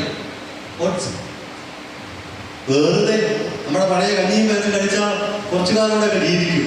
ഇല്ലെങ്കിൽ രോഗം വന്ന് കുടുംബത്തിനും ദേശത്തിനും ദുരന്തമായി നമ്മൾ മാറും. വേറെ കുറെ ആളുകൾ ഈ ഡ്രൈ ഫ്രൂട്ട്സ് മേടിച്ച് ഇങ്ങനെ കൃത്യമായിട്ട് അടുക്കി പാക്കറ്റിലാക്കിയിട്ടല്ലേ, 5 പിസ്ത 5 കാഷ്യൂ എന്നൊക്കെ പറഞ്ഞിട്ട് അങ്ങനെ കൃത്യമായി കഴിക്കുന്നത്. എന്ന് പറയുമ്പോൾ ഓർക്കുന്നൊരു അമ്മച്ചിയുടെ കഥയുണ്ട്. അമ്മച്ചിയുടെ കെട്ടിയോന്ന് പെട്ടെന്ന് സ്ട്രോക്ക് വന്നു, ഒരു സൈഡ് പാരലൈസ്ഡ് ആയി. എന്നിട്ട് കുറച്ചാണ് ആശുപത്രിയിലൊക്കെ കിടന്നു. അപ്പോൾ ആരാണ്ട് യൂട്യൂബിനകത്ത് ചേട്ടത്തിയോട് പറഞ്ഞു, യൂട്യൂബ് പറയുന്നതല്ല ദൈവവാക്യമാണ് അല്ലേ, ഓൺലൈനിൽ കണ്ട് യൂട്യൂബിൽ കണ്ട് എന്നൊക്കെ പറഞ്ഞാൽ നമുക്ക് സത്യമാണ് വിചാരിക്കുന്നത്. യൂട്യൂബിൽ ഏതോ ഒരുത്തം പറഞ്ഞ് ഈ പാരാലിസിസ് മാറാൻ ഏറ്റവും നല്ല കാര്യം 5-6 ഉണക്ക സാധനങ്ങൾ എടുത്ത് അത് എന്തിലൊക്കെയോ ചേർത്ത് അരച്ചു പൊടിച്ച് ഇയാൾക്ക് കൊടുക്കാൻ പറയും. മെഡിക്കൽ സയൻസ് ഒന്നും അറിയത്തില്ല യൂട്യൂബുകാരൻ. ചേട്ടത്തി കെട്ടിയവൻ വേഗം ആരോഗ്യവാനാകാൻ വേണ്ടിയിട്ട് വളരെ വേഗത്തിൽ തന്നെ പോയി നല്ല അജുഫാൻ കടയിൽ പോയിട്ട് എല്ലാം 1 കിലോ 1 കിലോ ഒക്കെ വെച്ച് മേടിച്ചോട്ട് വന്നു. കാഷ്യൂ, പിസ്ത എന്നൊക്കെ പറഞ്ഞിട്ട് വായുകൊള്ളാത്ത കുറേ ഐറ്റങ്ങളെല്ലാം മേടിച്ച് എല്ലാം വീട്ടിൽ കൃത്യമായി അടുക്കി വെച്ച് ചേച്ചി വന്ന ദിവസം തന്നെ ചേട്ടൻ വേഗത്തിൽ ആരോഗ്യവാനാകാൻ ചേച്ചി വേഗം തന്നെ ചേട്ടൻ ഇതെല്ലാം കൂടെ കൂട്ടി കാലത്ത് 10 മണിക്ക് 8 മണിക്ക് 10 മണിക്ക് 12 മണിക്ക് 1 മണിക്ക് 5 മണിക്ക് എന്നൊക്കെ പറഞ്ഞ് ഒരു ദിവസം 5-6 പ്രാവശ്യം വെച്ചത് കലക്കി ചേട്ടന് വൈകിട്ട് കൃത്യമായി ചൂപൊടിയോ വെള്ളത്തിലേക്ക് കൊടുത്തു. ഒരാഴ്ച കഴിഞ്ഞ് ചേട്ടൻ്റെ വയറെല്ലാം വീർത്ത് ആശുപത്രിയിൽ ഡോക്ടർ പറഞ്ഞ് ഈ കഴിച്ച ഐറ്റമൊക്കെ ദഹിക്കാതെ കിടന്നിട്ടാണ് അയാൾക്ക് ഈ പരുവത്തിലായത്. അധികം വൈകാതെ ചേട്ടൻ ഏറ്റ് നടന്നില്ലെന്ന് മാത്രമല്ല പിന്നെ ഒരിക്കലും ഏക്കാൻ പറ്റാതെ മരിച്ചുപോയി. അറിഞ്ഞു അറിയാതെയും നമ്മുടെ ദേശത്തിൽ നിന്നും ഇത്തരം ഒരു സംസ്കാരം രൂപപ്പെട്ടിരിക്കുന്ന നമ്മുടെ വിചാരം ഇതെല്ലാം കൂടെ കഴിച്ചാൽ, ഇതെല്ലാം നോക്കിയാൽ നമ്മുടെ ആരോഗ്യം പൊട്ടിപ്പെടുമെന്ന് കരുതിയിട്ട് ദൈവം വചനം കൃത്യമായി ഓർമ്മപ്പെടുത്തും. നിന്റെ ആരോഗ്യവും നിന്റെ ഐശ്വര്യവും നിന്റെ കൈവശമല്ല, നിന്റെ ഹെൽത്തി ഫുഡിന്റെ കൈവശത്തല്ല, നിന്റെ കണക്കൂട്ടലിനകത്തല്ല, നമ്മുടെ കൈപ്പിടിയിലല്ല. കോവിഡ് വന്നില്ലേ? നമ്മളെ എല്ലാം ഞെട്ടിച്ചിട്ട് ഇപ്പം പറയുന്ന ഈ അടുത്ത കാലത്ത് വെല്ലൂർ മെഡിക്കൽ കോളേജിൽ ഗവേഷണ റിസൾട്ട് പുറത്തുവിട്ടു. കോവിഡിന്റെ വാക്സിൻ വഴിയായിട്ട് നിങ്ങൾക്കുണ്ടായ പ്രതിരോധ ശേഷിയേക്കാൾ മെച്ചം അല്ലാത്തവർക്കുണ്ടാവാണ്. കോവിഡിന്റെ വാക്സിനേഷൻ വഴി ഉണ്ടായ നിങ്ങളുടെ സൈഡ് എഫക്ട് വെച്ച് നോക്കുമ്പോൾ എടുക്കാത്തവർ എത്രയോ ഭാഗ്യവാന്മാർ. ബൂസ്റ്റർ ഡോസ് വരെ നമ്മളെ കൊണ്ട് ഈ പാർട്ടികൾ എടുപ്പിച്ചു ഓടിച്ചിട്ട് നമ്മളെ ശരിയാക്കി നമ്മുടെ ഗതികേട്. ഞാൻ പറഞ്ഞത് ആരോഗ്യത്തോട് ബന്ധപ്പെടുത്തിയ മേഖലയിൽ എൻ്റെ പ്രിയപ്പെട്ട സഹോദരങ്ങളെ, നമ്മുടെ കൈപ്പിടിയിലുള്ള കാര്യങ്ങൾ കോവിഡിൻ്റെ സമയത്ത് ഞാൻ UK ധ്യാനിപ്പിക്കാൻ വേണ്ടി പോയതായിരുന്നു. 4 ധ്യാനം കഴിഞ്ഞപ്പം കോവിഡായി, ലോക്ക്ഡൗണായി. ഞാൻ എൻ്റെ ഒരു സാക്ഷിയാണ് നിങ്ങളോട് പറയണേ. ഞാൻ താമസിച്ച മുഴുവൻ 4 വീട്ടുകളിലെയും ആളുകൾക്ക് മുഴുവൻ പേർക്കും കോവിഡ് വന്നു. അത്യാസന്ന നിലയിലൂടെ പലരും കടന്നുപോയി. ദൈവം എന്നെ കാര്യമായി പരിപാലിച്ചു. എനിക്ക് കോവിഡ് വന്നില്ല. അതിനുശേഷം 5 മാസം കഴിഞ്ഞ് ഞാൻ അവിടെ നിന്ന് മടങ്ങി വരുന്ന ഫ്ലൈറ്റിനകത്ത് വന്ദേ മാതരം എന്തോ ഒരു ഫ്ലൈറ്റിനകത്ത് 196 പേരുണ്ടായിരുന്നു. ഈ ഇന്ത്യൻ എയർ ഇന്ത്യയുടെ ഫ്ലൈറ്റിനകത്ത്. ഈ ഫ്ലൈറ്റിനകത്തുണ്ടായിരുന്ന 190 പേർക്കും കോവിഡ് ഉണ്ടായിരുന്നു. എന്നിട്ടും എൻ്റെ ദൈവം എന്നെ പരിപാലിച്ചു. കോവിഡ് ഇല്ലാതെ ഞാൻ കോവിഡൊന്നുമില്ലെങ്കിലും 46 ദിവസം ക്വാറന്റൈനിലിരുന്നു. ഒറ്റയ്ക്കൊരു വീട്ടിൽ 46 ദിവസം. പെരപ്പുറത്ത് കയറിയപ്പോൾ വെടിവെച്ച് കൊടുക്കുന്ന കാലമായിരുന്നു. അതുകൊണ്ട് അവിടെ ക്വാറന്റൈനിലിരുന്നു. ഞാൻ എന്തിനാ പറഞ്ഞെന്നറിയാമോ? അതിനുശേഷം ഞാൻ ആശ്രമത്തിൽ വന്നു. ആശ്രമത്തിലെ അന്തേവാസികൾക്ക്, അവിടെയുള്ള 4 അച്ഛന്മാർക്കും അടുക്കളയിലെ ജോലിക്കാരിക്ക് അടക്കമുള്ള മുഴുവൻ ആളുകൾക്കും 3ഉം 4ഉം തവണ കോവിഡ് വന്നു. എനിക്ക് എൻ്റെ അടുവിൽ കോവിഡ് വന്നില്ല. ഞാനൊരു മിടുക്ക് പറയണതല്ല. എൻ്റെ ആശ്രമത്തിലെ വലിയച്ഛൻ അവസാനം സങ്കടത്തോടുകൂടെ പറഞ്ഞൊരു കാര്യം, വലിയച്ഛനാണെങ്കിൽ കോവിഡ് വരാതിരിക്കാൻ വേണ്ടിയിട്ട് സാനിറ്റൈസറിൽ കുടിക്കുക, നാരങ്ങ വെള്ളം കുടിക്കുക, നാരങ്ങ അരച്ച് പുരട്ടുക, മഞ്ഞൾ വെള്ളത്തിനകത്ത് തേനൊഴിച്ചിട്ട് തൂക്കുക, ഇങ്ങനെ എല്ലാ അഭ്യാസവും പുള്ളി കാണിക്കും. എല്ലാം കാണിച്ചു. പുള്ളി സാനിറ്റൈസർ 5 ലിറ്ററാണ് മേടിച്ച് മുറി വെച്ചത്. പിന്നെ കാണുന്നില്ല എന്താ ചെയ്ത്, നമുക്ക് കുടിച്ചോ നമുക്ക് അറിയത്തില്ല. ഇങ്ങനെ എല്ലാ പണിയെടുത്തിട്ട് പുള്ളിക്ക് കോവിഡ് വന്നു. 1 അല്ല 3 പ്രാവശ്യം വന്നു. അവസാനം വലിയച്ഛൻ പറഞ്ഞു, സങ്കടത്തോടെ പറഞ്ഞു, ജെയ്സനച്ഛന് മാത്രം വന്നില്ല. സ്വാഭാവികമായൊരു സങ്കടം. എന്നിട്ട് പുള്ളി കണ്ടുപിടിച്ചൊരു കാരണം, ഈ വെള്ളം കുടിക്കുന്നതുകൊണ്ടാണ് ഇവിടെ. വേറെ ഒരു കാരണവും അതിന് കണ്ടുപിടിക്കാൻ കിട്ടിയില്ല. ഞാനത് പറയേണ്ടത് ഒരു സാക്ഷ്യം. തമ്പുരാൻ നമ്മുടെ ആരോഗ്യത്തെ പരിപാലിക്കാൻ ശ്രമിച്ചാൽ, ദൈവം നമുക്ക് കാവലാളായി മാറിയാൽ, എൻ്റെ പ്രിയപ്പെട്ടവരെ, നമ്മുടെ ജീവിതയാത്രയിൽ നമുക്ക് ഇത്തരം വലിയ പ്രതിസന്ധികൾ ഉണ്ടാകുമ്പോഴും അനുകൂലമായ സാഹചര്യങ്ങൾ ഒരുക്കും. ചിന്തകൾ അവസാനിപ്പിക്കണം. വാത്സല്യഭാജനമേ, നിന്റെ ആത്മാവ് ക്ഷേമസ്ഥിതിയിലാണെങ്കിൽ നിനക്ക് എന്തുണ്ടാവും? ഐശ്വര്യം ഉണ്ടാവും, ആരോഗ്യം ഉണ്ടാവും. ഇല്ലെങ്കിൽ തല കുത്തിക്കിടന്നാലും ഇത് രണ്ടും ഉണ്ടാകില്ല. ആശുപത്രികൾ ഉണ്ടാവും, അവരെ വല്ലാണ്ട് വളരും. അവരെ ആശ്രയിച്ച് ജീവിക്കുന്ന കുറച്ച് ആളുകൾ ജീവിക്കും. അവിടെയും ഒരു വലിയ അപകടമുണ്ട്. എത്ര നാൾ മുമ്പോട്ട് പോകും? എനിക്കറിയാവുന്ന പല ആളുകൾ ഇന്നെങ്കിലും രാവിലെ ചേച്ചി വിളിച്ചൊരു പ്രാർത്ഥന യോഗം പറഞ്ഞു. എൻ്റെ കാലിലൊരു വിരലിൽ ചെറിയ മുഴ പോലെ കാണുന്നുണ്ട്. ആശുപത്രിയിൽ ചെന്നപ്പോഴേ ഡോക്ടർ പറഞ്ഞു അത് കീറണം, ബയോപ്സിക്ക് അയക്കണം. ഈ ചേച്ചി പറഞ്ഞു, ക്യാൻസറാണെന്ന് അറിഞ്ഞിട്ട് അറ്റാക്ക് ഒന്ന് മരിക്കുന്നതിനേക്കാൾ എനിക്കിഷ്ടം ക്യാൻസറോടുകൂടെ പിന്നെ മരിക്കുന്നതാണ്. അതുകൊണ്ട് ഞാൻ ഇനി ആ വഴിക്ക് പോകത്തില്ലെന്ന് പറയും. കാരണം എന്താ, ചികിത്സിക്കാൻ അവരെ കൊണ്ട് ആവില്ല. അതുകൊണ്ട് ആരോഗ്യമേഖല, ഐശ്വര്യത്തിൻ്റെ ഇടം, അനുഗ്രഹമാകാൻ, ആത്മക്ഷേമത്തിന് വേണ്ടി, ആത്മാവിൻ്റെ ക്ഷേമം പുറകെ പറയും. നമുക്കൊന്ന് എഴുന്നേറ്റ് നിൽക്കുക. ഇത്ര നേരം ഇരുന്നില്ല, കാര്യം മരിച്ചു കണ്ടോ, ചാടി എഴുന്നേക്കാൻ പറ കുട്ടികളെ. നമ്മളൊരു പാട്ട് ഒന്ന് കൈയടിച്ചെന്ന് പാടും. വേഗത്തിൽ 8:40 ആരാധന 40:45 9 മണിക്ക് തീരെ നമ്മളൊരു കൈയടിച്ചൊരു പാട്ട് പാടും. നല്ല ജീവനോടെ കൈയടിച്ചെന്ന് പാടിക്കൊള്ളു. പാട്ടറിയാമെങ്കിൽ കൂടുക, അറിയത്തില്ലെങ്കിലും ഒന്നും ആകുലപ്പെടേണ്ട. തമ്പുരാൻ്റെ മുമ്പിൽ നമ്മൾ ചോദിക്കേണ്ട ഒരു ചോദ്യം, എൻ്റെ തമ്പുരാൻ കയ്യും കാലും കണ്ണും മൂക്കും നാക്കും ഒക്കെ തന്നു, അനുഗ്രഹം എനിക്ക് തന്നു. ആനുപാതികമായി ജീവിച്ചാൽ ദൈവം ഈ അനുഗ്രഹത്തെ വർദ്ധിപ്പിക്കും. ദൈവം ഈ അനുഗ്രഹത്തെ വർദ്ധമാനമാക്കും. കൃപയ്ക്ക് വേണ്ടി ആഗ്രഹിച്ചുകൊണ്ട് കരഞ്ഞടിച്ച് ഗാനത്തോട് ചേർന്ന് പാടി നമുക്ക് ദൈവത്തെ ഒന്ന് മഹത്വപ്പെടുത്തി അഭിഷേകത്തെ വേണ്ടി ആഗ്രഹിക്കും. കൈയടിച്ചത് ജീവനോടെ കരഞ്ഞടിച്ച് അഭിഷേകത്തോടെ കരഞ്ഞടിച്ച്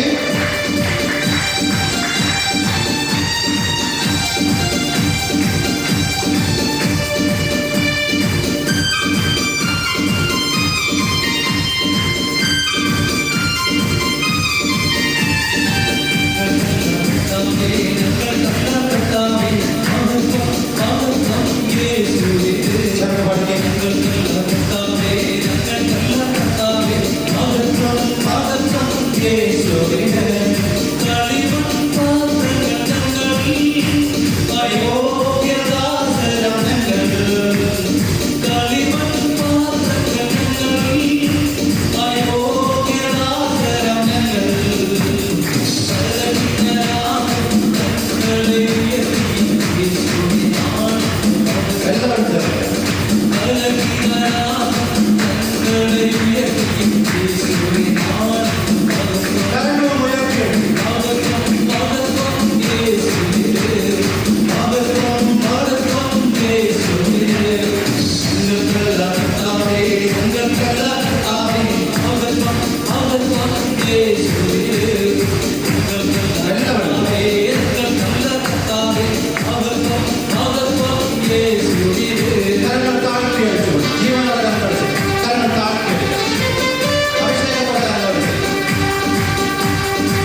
എടുത്താൽ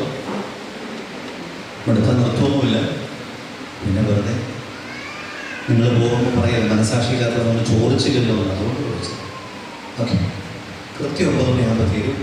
8:45 നമ്മൾ ആരാധന നടത്തി പ്രാർത്ഥിച്ച് 9 മണിക്ക് അവസാനം. വിശുദ്ധ ബൈബിളിൻ്റെ സെൻട്രൽ വേർഡ് എല്ലാവർക്കും അറിയാമോ?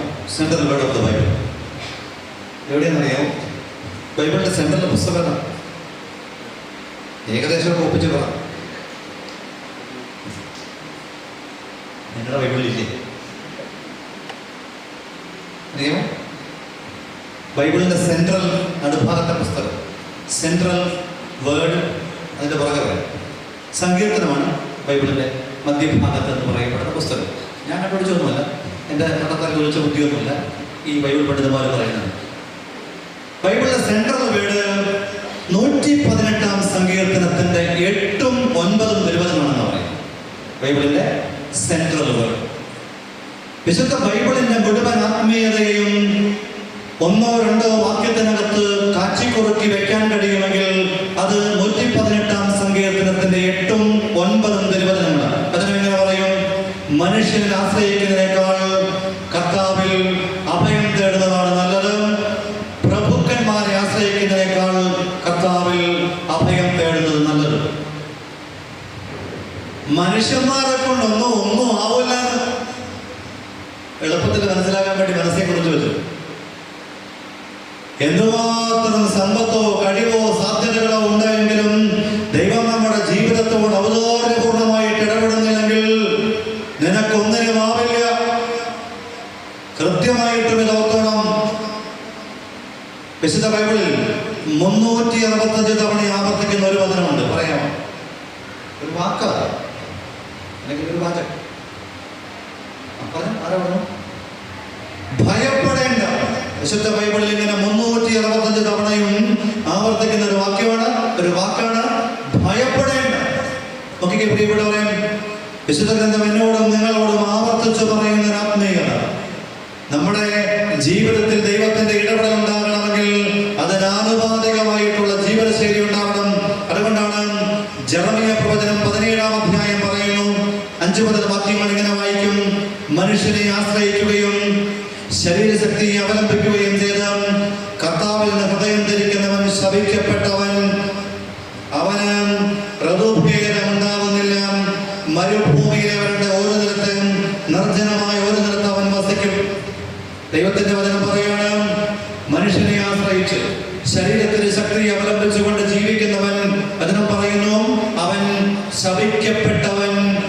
അവന്റെ ജീവിതം ഋതുഭേദങ്ങളില്ലാത്ത ജീവിതം എന്ന് വെച്ചാൽ മഞ്ഞോ മഴയോ വെയിലോ ഒന്നും പറയാൻ പറ്റില്ല. ഒക്കാലത്ത് KKPP കിട്ടിയാ കിട്ടി, പോയാ പോയി, ഈ പരുവത്തിലാണ്. വീണ്ടും വചനം പറയണം, മരുഭൂമിയിലെ ജീവിതം പോലെ എന്ന് വെച്ചാൽ സമർത്ഥമല്ലാത്ത, എന്താണ്, പച്ചപ്പരപ്പുകളില്ലാത്ത ഒരു ജീവിതം പോലെ ജീവിതം മാറുമെന്ന വചനം പറയുന്നത്. ഞാൻ ഓർക്കുന്നുണ്ട്, എനിക്ക് പരിചയമുള്ള ചേട്ടൻ സമ്പന്നനായ ഒരു മനുഷ്യനാണ്. അതൊക്കെ എങ്ങനെ സംസാരിക്കുമ്പോഴൊക്കെ പറയുന്നത്, അദ്ദേഹത്തിന്റെ പുസ്തകങ്ങളൊക്കെ അദ്ദേഹം ഒരു ഫിഷറീസ് ഡിപ്പാർട്ട്മെന്റിനോടൊക്കെ ബന്ധപ്പെട്ട് ഒരുപാട് പഠിക്കുകയും പുസ്തകങ്ങൾ എഴുതുകയും ഒക്കെ ചെയ്തു. അദ്ദേഹത്തിന്റെ പുസ്തകങ്ങൾ വിദേശത്തെ യൂണിവേഴ്സിറ്റികളിൽ റഫറൻസ് ഗ്രന്ഥങ്ങളാണെന്ന് കൂടെ അറിയണം. അത്രയ്ക്ക് അറിവുള്ള മനുഷ്യൻ. അദ്ദേഹത്തിന്റെ വീട്ടിലെ 3 മക്കളിൽ ഇളയ മകൻ തന്റെ ബുദ്ധിമാന്യമുള്ള മകനായിട്ടാണ് ജനിച്ചിരിക്കുന്നത്. ഒരിക്കൽ വർത്തമാനം പറയുമ്പോൾ അദ്ദേഹം എന്നോട് പറഞ്ഞു, ഇവനൊരു വൈകല്യമുള്ള മകനാണെന്നൊരു സൂചനയെങ്കിലും കിട്ടിയിരുന്നെങ്കിൽ ഞാൻ അവനെ വെളിച്ചം കാണിക്കില്ലായിരുന്നു. നോക്കിക്കേ, ഇവനൊരു ബുദ്ധിമാന്യം പോയിട്ടൊരു വൈകല്യമുള്ള മകനാണെന്നൊരു സൂചനയെങ്കിലും കിട്ടിയിരുന്നെങ്കിൽ ഞാൻ ഇവനെ വെളിച്ചം കാണിക്കില്ലായിരുന്നു. ദൈവത്തിന്റെ പ്രവൃത്തി ഒരു സൂചന പോലും കൊടുക്കാതെ ആ വീട്ടിൽ ഈ മകൻ ജനിച്ചു. വീണ്ടും ഒരിക്കൽ അദ്ദേഹം എന്നോട് പറഞ്ഞൊരു കാര്യം, അദ്ദേഹത്തിന് പെട്ടെന്നൊരു സ്ട്രോക്ക് ഉണ്ടായ കഥ എന്നോട് പറഞ്ഞു. ഒരു ദിവസം അദ്ദേഹത്തിന്റെ മക്കളും മരുമക്കളും ഒരുമിച്ച്, അദ്ദേഹത്തിന്റെ ഒരു മകള് വിദേശത്ത് നഴ്സിംഗിൽ PhD ചെയ്തതാണ്. നേഴ്സല്ല, നഴ്സിംഗ് കഴിഞ്ഞ് അതിന്റെ ഒരു ഹയർ ഡിഗ്രി, PhD പോലത്തെ ഒരു ഡിഗ്രി ചെയ്ത ഒരാളാണ്. ഒരു ദിവസം വൈകുന്നേരം സായാഹ്നത്തിൽ ഇവരെല്ലാവരും മക്കളും കൊച്ചുമക്കളും മരുമക്കളും ഒക്കെ കൂടി വർത്തമാനം പറഞ്ഞും അത്താഴം കഴിച്ചിങ്ങനെ ഇരിക്കും. അദ്ദേഹം ഒരു ചാരുകസേരയിൽ ഇരിക്കുകയും അപ്രതീക്ഷിതമായ അദ്ദേഹത്തിന് ഒരു സ്ട്രോക്ക് പോലെ ഉണ്ടായി, ഒരു ഫിക്സ് പോലത്തെ ഒരു അവസ്ഥയുണ്ട്. വേഗം തന്നെ അവർ അദ്ദേഹത്തെ വാരിയെടുത്ത് മുറ്റത്ത് കിടന്ന ഒരു സ്വിഫ്റ്റ് കാർ, അവരുടെ വീട്ടിൽ നല്ല വില കൂടിയ ലക്ഷങ്ങൾ 10-50 ലക്ഷം വിലയുള്ള കാറൊക്കെ ഉണ്ട്, അതൊക്കെ അപ്പുറത്ത് മാറിക്കിടക്കുന്നത് കൊണ്ട് എളുപ്പത്തിൽ ആശുപത്രിയിലേക്ക് കൊണ്ടുപോകാൻ ഒരു സ്വിഫ്റ്റ് കാർ മുറ്റത്ത് കിടക്കുന്നത് കണ്ടു. അതിലോട്ട് ഇവരെല്ലാം കൂടി ഇദ്ദേഹത്തെ എടുത്ത് ആ പതുക്കെ ഒതുക്കി കൈ പിടിച്ച് അങ്ങനെ എടുത്തുകൊണ്ട് പോയി കാറിന്റെ സീറ്റിലെത്തി ആശുപത്രിയിലോട്ട് കൊണ്ടുപോയി. ജൂബിലി മിഷൻ ആശുപത്രിയിലെത്തി, തൃശ്ശൂരാണ്. ആശുപത്രിയിലെത്തി അദ്ദേഹം ബോധമൊക്കെ തെളിഞ്ഞു. അദ്ദേഹം പറഞ്ഞു എൻ്റെ കൈക്ക് വേദന ഉണ്ടെന്ന് പറഞ്ഞു. 2 കൈ വേദനയാണ്. നോക്കുമ്പോൾ പ്രിയപ്പെട്ടവരെ, ഈ മനുഷ്യന്റെ 2 കൈ ഒടിഞ്ഞു. അദ്ദേഹം പറഞ്ഞു എൻ്റെ കാലിന് വേദനയാണ് പറഞ്ഞു. നോക്കിയപ്പോൾ കാലൊടിഞ്ഞിട്ടുണ്ട്. നട്ടലിന് വേദനയെന്ന് പറഞ്ഞു. നോക്കിയപ്പോൾ നട്ടല് പൊട്ടിയിട്ടുണ്ട്. ഇയാൾ വീണിട്ടുപോയി. ഇങ്ങനെയാണ്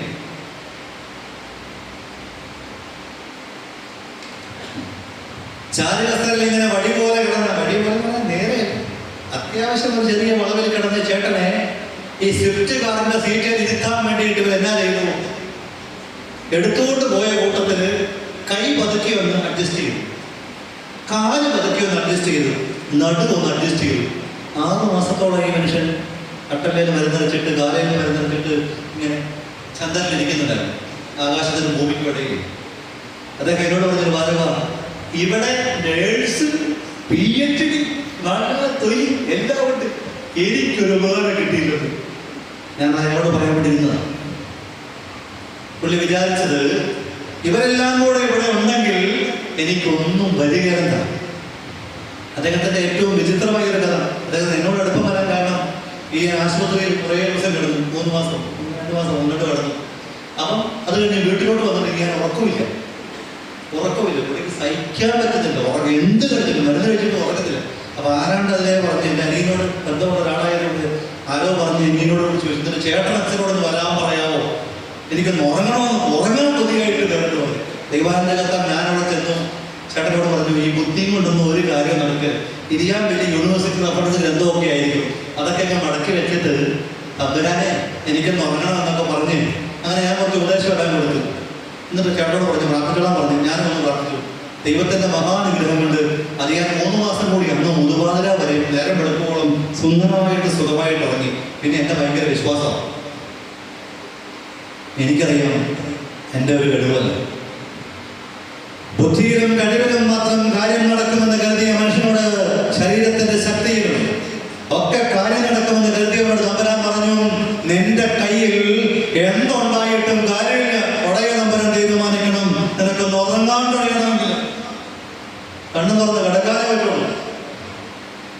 തുടർന്ന് വചനം പറയാണ്, ജെറമ്യാ 17:6-7 പറയാണ്, കർത്താവിൽ ആശ്രയിക്കുന്നവൻ അനുഗ്രഹീതൻ, അവന്റെ പ്രത്യാശ അവിടുന്ന്, അവൻ ആട്ടുതീരത്തെ വൃക്ഷം പോലെ ആയിരിക്കും, അത് വെള്ളത്തിൽ വേരുപാകിയത് കൊണ്ട് വേനൽക്കാലത്തെ അത് ഭയപ്പെടുന്നില്ല, അതിന്റെ ഇലകൾ എന്നും പച്ചയാണ്, വരൾച്ചയുടെ കാലത്തും അതിന് ഉത്കണ്ഠയില്ല, അത് ഫലം നൽകിക്കൊണ്ടേയിരിക്കും.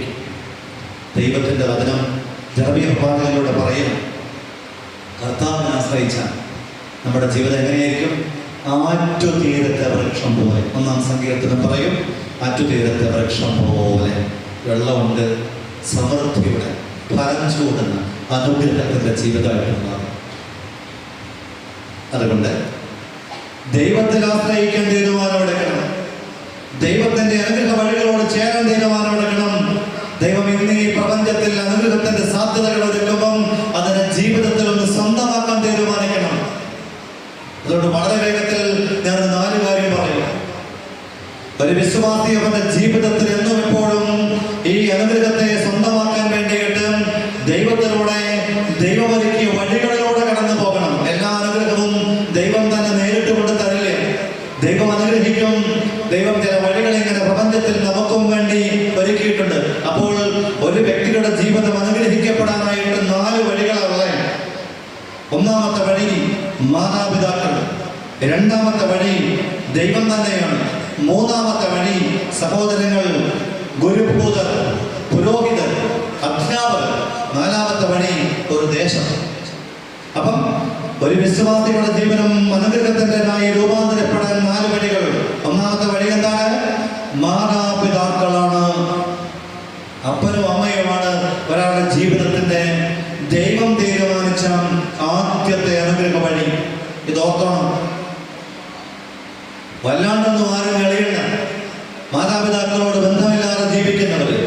മാതാപിതാക്കളെ ഏതെങ്കിലും വിധത്തിൽ കണ്ണീര് കുടിപ്പിക്കുന്നവര്, മാതാപിതാക്കളുടെ അനുഗ്രഹമൊന്നും വിലയില്ലാത്തതാണെന്ന് കരുതുന്നവര്, അന്യായത്തിന്റെ വഴിയിലൂടെയും അതിക്രമത്തിന്റെ മാർഗത്തിലൂടെയും മാതാപിതാക്കൾക്ക് വിരുദ്ധമായിട്ട് നിലപാടുകൾ എടുത്തിട്ടുണ്ടെങ്കിൽ ഈ 2025 നിനക്ക് അനുഗ്രഹം വേണം, അത് തിരുത്തിക്കൊള്ളണം. ഞാൻ മിനിഞ്ഞാന്ന് കണ്ണൂർ ജില്ലയിൽ പട്ടത്തിൽ ചീമേനി പാത്തമ്പാറ എന്ന് പറഞ്ഞത്, പാത്തമ്പാറ ഒരു മലമുകൾ അവിടെ പട്ടത്തിൽ പോയപ്പോൾ താമസിക്കുന്ന ഒരു വീട്ടിലാണ്.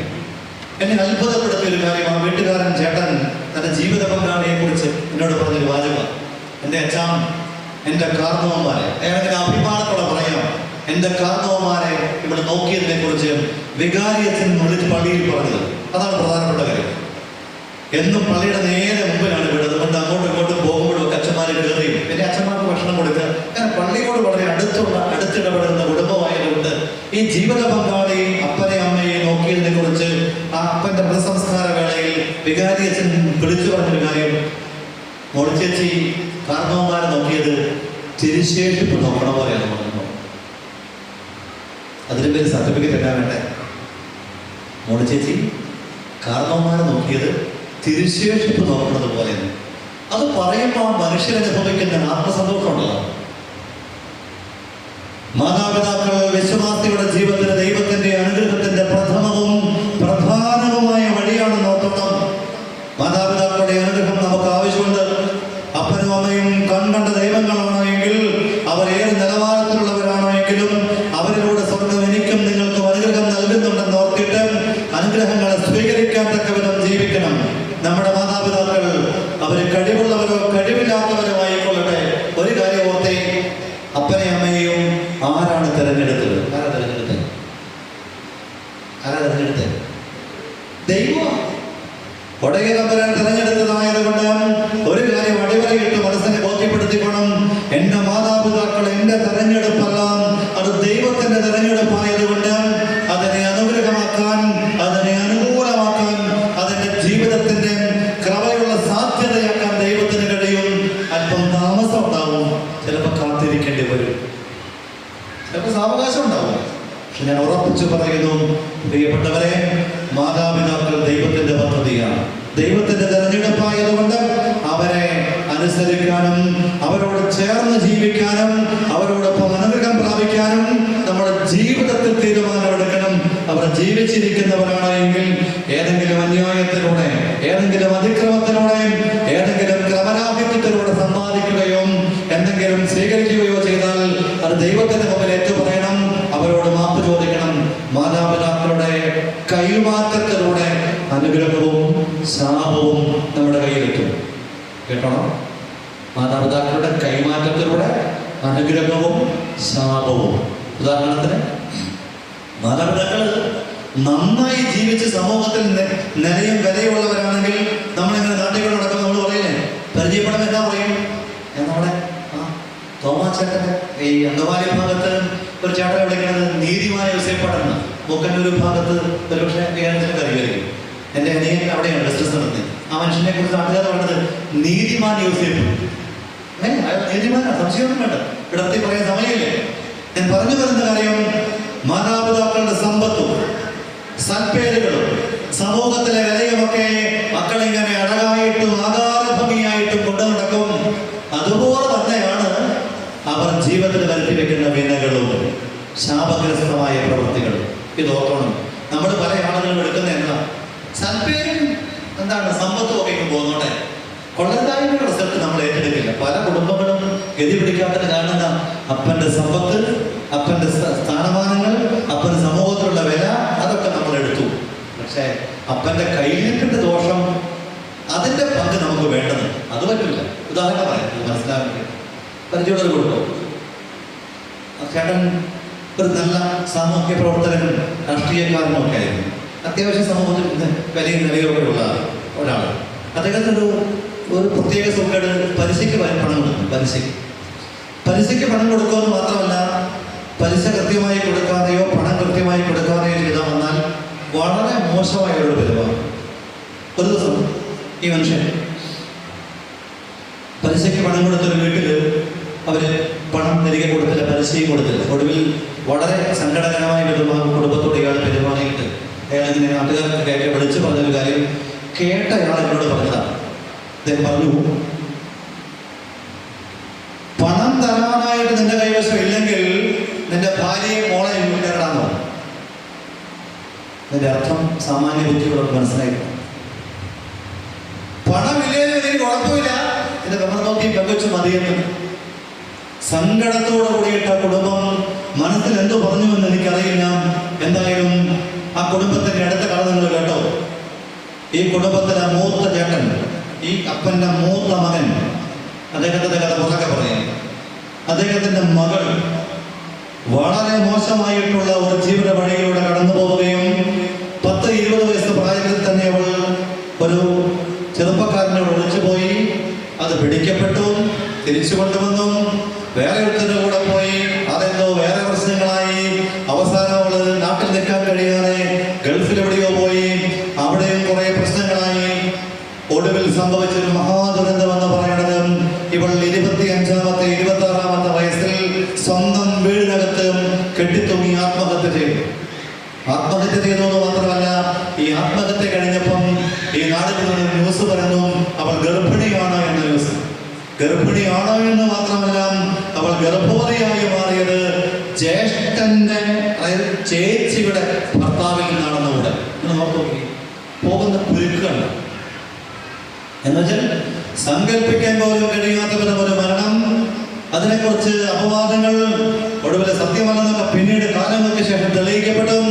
ഞാൻ ചുരുക്കി പറഞ്ഞതേ ഉള്ളൂ, ഒരു കുടുംബത്തിൽ അപ്പൻ എന്ന് പറയുന്ന വ്യക്തി മകനിലൂടെ കൈമാറിക്കൊണ്ടെന്ന് പോയ അനുഗ്രഹീതമല്ലാത്ത, അതിന് മനഃശാസ്ത്രം പറയുന്ന ഒരു വാക്കുണ്ട്, റെമനൻസ് എന്ന് പറയും, ശേഷിപ്പെന്നൊക്കെ പറയും, ശേഷിപ്പെന്നൊക്കെ പറയും. എന്ന് വെച്ചാൽ എങ്ങനെ അനുഗ്രഹത്തോടൊപ്പം അനുഗ്രഹത്തിന് വിരുദ്ധമായതുകൂടെ കൈമാറ്റം ചെയ്യുന്നുണ്ടെന്ന് പറയാം. ഞാനത് പറഞ്ഞേ, ഈ പലിശയ്ക്ക് പണം കൊടുത്ത് ക്രൂര നിലപാട് സ്വീകരിച്ച മകന്റെ അപ്പന്റെ മോൻ, ഈ ആത്മഹത്യ ചെയ്ത കുഞ്ഞിന്റെ അപ്പൻ, അദ്ദേഹം 61-ാമത്തെ വയസ്സിൽ ഒരു പെണ്ണ് കേസിൽ പിടിക്കപ്പെട്ടതോട് ഓർമ്മ കേൾക്കും. 61 വയസ്സ് പ്രായമുള്ള പിരിയാനെ അയലോകത്തൊരു പെണ്ണിന്റെ കൂടെ നാട്ടുകാർ കൈയോടെ നോക്കി. അപ്പം ഏതാണ്ട് നിങ്ങൾക്ക് കൊടുത്തില്ല. ഞാനത് പറഞ്ഞത് മറ്റൊന്നിനുമല്ല. മാതാപിതാക്കൾ പുണ്യത്തോടുകൂടെ ജീവിച്ചാൽ, അനുഗ്രഹത്തോടുകൂടെ ജീവിച്ചാൽ തലമുറയിലേക്ക് അത് പുണ്യമായും അനുഗ്രഹമായും കൈമാറ്റം ചെയ്യപ്പെടും. അതിന് വിരുദ്ധമായി ജീവിച്ചാൽ, ആസക്തിയുടെ ഗണിയിൽപ്പെട്ട് ജീവിച്ചാൽ അതിന് ആനുപാതികമായ പരിണിത ഫലങ്ങൾ ഉണ്ടാകും. ഇത് ദൈവശാസ്ത്രം മാത്രമല്ല, ഇത് വിശ്വാസം മാത്രമല്ല, ഇത് മനഃശാസ്ത്രം തെളിയിച്ച് സത്യമാണെന്ന് ഓർത്തോണം. റെമനൻസ് എന്ന് പറയുന്നത് അതാണെന്ന് ഓർത്തോണം. അതുകൊണ്ട് മാതാപിതാക്കളുടെ ജീവിതം അനുഗ്രഹിക്കാൻ തക്ക വിധമുള്ള ജീവിതമായിരിക്കട്ടെ. മക്കൾ ഓരോരുത്തരും അനുഗ്രഹം വാങ്ങുന്നവരായി മാറട്ടെ. അപ്പന്റെയും അമ്മയുടെയും അരികിൽ പോയി അനുഗ്രഹം വാങ്ങാൻ തക്ക വിധം ജീവിക്കുന്നവരായി ഈ നാളുകളിൽ വ്യാപരിച്ചാൽ, പുണ്യമതി മാതാപിതാക്കളെ കുറിച്ചൊക്കെ പറയണത്, ഞാൻ പുണ്യപ്പെട്ട മാതാപിതാക്കളുടെ മകളായി ജനിച്ചു ജീവിച്ചു വളർന്നില്ലെങ്കിൽ ഞാൻ നരകത്തിൽ പോകുമായിരുന്നു. ശപിക്കപ്പെട്ട ജന്മമായിട്ട് എന്റെ ജന്മം മാറുമായിരുന്നു. പാട്ടിൻ സെലഗരി എന്ന് പറയുന്ന മാതാപിതാക്കൾ, വിശുദ്ധരായ മാതാപിതാക്കൾ ജന്മം കൊടുക്കുകയും വിശുദ്ധിയുടെ ഇടത്ത് തന്നെ വളർത്തുകയും ചെയ്തില്ലെങ്കിൽ ഞാനൊരു പാഴ്ജന്മമായിട്ട് പോയേനെ എന്നർത്ഥം. അതുകൊണ്ട് നിസ്സീകരിക്കാതെ നിസ്യവിന്റെ എന്താണ് കൊച്ചിരസപ്പെട്ടതിൽ സ്വന്തം മക്കളായവരെ ഒരു കാര്യം ഓർത്തോണം, എന്റെയും നിങ്ങളുടെയും ജീവിതത്തിൽ മാതാപിതാക്കളുടെ അനുഗ്രഹം വേണം. അതോടൊപ്പം മാതാപിതാക്കളുടെ ഒരു ആത്മശോധന നടത്തണം. എൻ്റെ ജീവിതത്തിൽ എൻ്റെ മക്കളെ അനുഗ്രഹിക്കാൻ, എൻ്റെ കുടുംബത്തെ അനുഗ്രഹിക്കാൻ, തലമുറയെ അനുഗ്രഹിക്കാൻ തക്ക വിധമാണോ ഞാൻ ജീവിക്കണേ? അനുഗ്രഹിക്കാൻ തക്ക വിധം ജീവിക്കുന്ന മാതാപിതാക്കൾക്ക് ഇനി ഞാൻ പറഞ്ഞ ലക്ഷണങ്ങൾ ഉണ്ടാവണം. നന്നായി കേട്ടോണം. എന്താ അനുഗ്രഹിക്കാൻ പറ്റാത്ത എന്നപ്പോൾ മനസ്സിലാവും. അനുഗ്രഹിക്കണമെങ്കിൽ ആദ്യം ഉണ്ടായിരിക്കുന്നത് നിങ്ങൾക്ക് അടിസ്ഥാന വിശ്വാസം ഉണ്ടായി. എന്നതാ വേണ്ടേ? അടിസ്ഥാനപരമായ വിശ്വാസം വേണം. പള്ളിയും പ്രാർത്ഥനയും അടിസ്ഥാനപരമായ വിശ്വാസം ഉണ്ടെങ്കിലേ എന്ത് കൊടുക്കാൻ പറ്റുള്ളൂ? അനുഗ്രഹം കൊടുക്കാൻ പറ്റുള്ളൂ. പള്ളിയില്ല, പ്രാർത്ഥനയില്ല, കുമ്പസാരമില്ല, കൂതാശകളൊന്നുമേ ഇല്ല. അവര് എത്ര വലിയ വീട്ടിലെ അപ്പനാണെങ്കിലും കൊമ്പത്തിരിക്കാതെ മാത്രമേ ഉള്ളൂ. അനുഗ്രഹിക്കാൻ വേണ്ടി അവരുടെ കയ്യിൽ അനുഗ്രഹത്തിന്റെ ഒരു ശേഷിപ്പും ഉണ്ടാവില്ല. രണ്ടാമത്തേത്, അത്യാവശ്യം മൂല്യാധിഷ്ഠിതമായി ജീവിക്കണം. എന്താ വെച്ചാൽ മര്യാദയ്ക്കും മാന്യമായിട്ട് ജീവിക്കുന്നവർക്ക് എന്തിന് അവകാശമുള്ളൂ? അനുഗ്രഹിക്കാൻ അവകാശമുള്ളൂ. കണ്ട കല്ലേലും കരിങ്കയിലും കള്ളഷാപ്പിലും കവലയിലും ഇരുന്നുകൊണ്ട് സുബോധമില്ലാതെ ജീവിച്ച് നടക്കുന്ന നാടിനും നാട്ടുകാർക്കും വേണ്ടാത്ത ചില ഐറ്റങ്ങളാണെങ്കിൽ, ചില ഐറ്റങ്ങൾ ഞാൻ പറഞ്ഞത് അങ്ങനെ പറയേണ്ടി വരും. അങ്ങനെയുള്ളവർ ഓർത്തോണം, അവർക്ക് എന്തിന് അവകാശമില്ല? അനുഗ്രഹിക്കാൻ അവകാശമില്ല. മൂന്നാമത്തെ അനുഗ്രഹിക്കാൻ അവകാശമുള്ള ആളുകൾ എന്ന് പറയുന്നത് ആസക്തികളില്ലാത്തവർ. ആരാണ്? അഡിക്ഷൻ ഇല്ലാത്തവർ. ചില ജീവിതത്തിൽ ഇങ്ങനെ അഡിക്ഷൻ എന്നൊക്കെ പറയുമ്പം കള്ളു കുടിക്കുന്നത് മാത്രമായിട്ട് കരുതിയേക്കരുത്. എല്ലാ തരം അഡിക്ഷനും. ചില ആളുകൾ നല്ല സുന്ദരമായിട്ട് അവർ തിന്നും, വീട്ടിലുള്ളവരുടെ കാര്യം നോക്കുക. ചില ആളുകൾ അടിപൊളിയായിട്ട് വസ്ത്രം ധരിച്ച് ജീവിക്കും, വീട്ടിലുള്ളവർ നോക്കി. അതെല്ലാം ആസക്തിയാണ്. ഞാൻ പറഞ്ഞു വരുന്ന കാര്യം നന്നായി എന്നെ കേൾക്കണം. തലമുറയെ അനുഗ്രഹിക്കാൻ തക്കവല്ലവർ അപ്പൻ്റെയോ അമ്മയുടെ ജീവിതം മാറണമെങ്കിൽ നിങ്ങൾ അടിസ്ഥാനപരമായ വിശ്വാസമുള്ളവരായിരിക്കണം, സമൂഹത്തിൽ വിലയും നിലയുള്ളവരായിരിക്കണം, ആസക്തിയുടെ ഇടയിൽ പെടാത്തവരായിരിക്കണം. ഇങ്ങനെയുള്ളവർക്ക് അനുഗ്രഹം കൈമാറാൻ അവകാശമുള്ളൂ, അല്ലാത്തവർക്ക് അനുഗ്രഹിക്കാൻ അവകാശമില്ല. അനുഗ്രഹം കൈമാറാൻ അവരുടെ കൈവശമില്ലോ എന്നോർത്തിട്ട് അങ്ങനെ അനുഗ്രഹത്തോടെ ജീവിക്കുന്നുണ്ടെന്ന് ഉറപ്പുവരുത്തണം. ചില മാതാപിതാക്കള് ഈ ലോകത്തിനും ഈ കുടുംബത്തിനും ദേശത്തിനും മുഴുവനും ശാപമാണെന്ന് എനിക്കറിയാം. അങ്ങനെയുള്ള ആൾക്കാരെ ഞാൻ കണ്ടിട്ടുണ്ട്. ജീവിതകാലത്ത് തൊഴിലുമെന്ന് വേണം വിളിക്കുക. ഒരു കാരണത്ത് ഈ 83 വയസ്സുണ്ടായതുകൊണ്ട് ഞാൻ കാണുന്നു, അത് ഞാൻ ഒരൊറ്റ മക്കൾക്ക് പോലും വീതം കൊടുത്തിട്ടില്ല. ആ സമയമാകുന്നതാണ്. ഇനി എപ്പോഴാണ് സമയമാകുന്നത്? അവസാനം ആ മക്കള് സങ്കടത്തോടു കൂടി എന്നോട് പറഞ്ഞത്, അച്ഛാ ഇത് ഞാൻ മരിക്കാൻ വേണ്ടി വല്ല ഉപകാരം ചെല്ലാമെന്ന് ചോദിച്ചു. കാരണം അത്രയ്ക്ക് ക്രൂരമായ നിലപാട് സ്വീകരിക്കുന്ന ഐറ്റങ്ങളുണ്ട്. വേറെ ചില ആളുകള് മക്കളും മരുമക്കളും ഒക്കെ അവരുടെ ജീവിതത്തോട് ബന്ധപ്പെട്ടൊക്കെ നടക്കുക. അതിനിടയിൽ ഈ മനുഷ്യന്റെ ഒരു വലിയ പ്രത്യേകത, അദ്ദേഹം ചൂടുവെള്ളം മകൻ കൊണ്ടു കൊടുക്കുമ്പം വിരലിട്ട് നോക്കിയിട്ട് ടെമ്പറേച്ചർ കുറവാണോടാണ് ഒറ്റ വീക്ക് ആ മധ്യപ്രദേശിൽ കൊടുക്കണം. ഏതാ മധ്യപ്രദേശ് അറിയോ? ഇത് ഉത്തർപ്രദേശ്, ജാർഖണ്ഡ് കഴിഞ്ഞിട്ട് മധ്യപ്രദേശ്. പൊടി നോക്കി ഒറ്റ കയറി. കാരണം ഇത് ഞാൻ ചൂടുവെള്ളം കിട്ടിയത് അധികം വിരലിട്ട് നോക്കി വെച്ച് ടെമ്പറേച്ചർ കുറവാണല്ലോ. ടെമ്പറേച്ചർ കമ്പനി കണ്ടുവരുന്നതാണ്. വളരെ മോശമായ ചില മാതാപിതാക്കളുണ്ട്. നോക്കുന്നത് വേണ്ടി അപരാധമായി നമ്മൾ കാണേണ്ടി വരും. അങ്ങനെയുള്ള അതിക്രമങ്ങളൊന്നും കാണിക്കരുത് പ്രിയപ്പെട്ട സഹോദരങ്ങളെ. ഒരുപിടി കഥകൾ അങ്ങനെ പറയാനുണ്ട് ശുശ്രൂഷയോട് ബന്ധപ്പെട്ട്. അത്തരം കുറച്ചാണ് ഒരു മകൻ വന്നു. അച്ഛൻ പറഞ്ഞ ഞാൻ വാടകയ്ക്ക് പോകണം, വീട്ടിൽ താമസിക്കണം. കാരണം ഒരു കാണിക്കുന്ന അതിക്രമങ്ങൾ പറഞ്ഞാൽ തീരുകയില്ല. 5-6 ഏക്കർ സ്ഥലമുള്ള ഒരു പറമ്പിന്റെ നടക്കൊരു വീട്. ഈ മനുഷ്യൻ തൊഴുത്തിൽ പോയിട്ട്, നിങ്ങൾ കേട്ടണം, തൊഴുത്തിൽ പോയി കിട്ടിയിരിക്കുന്ന ചെരുപ്പ് മാറാണ്ട് പെരക്കാത്തോടെ നടക്കുന്നു.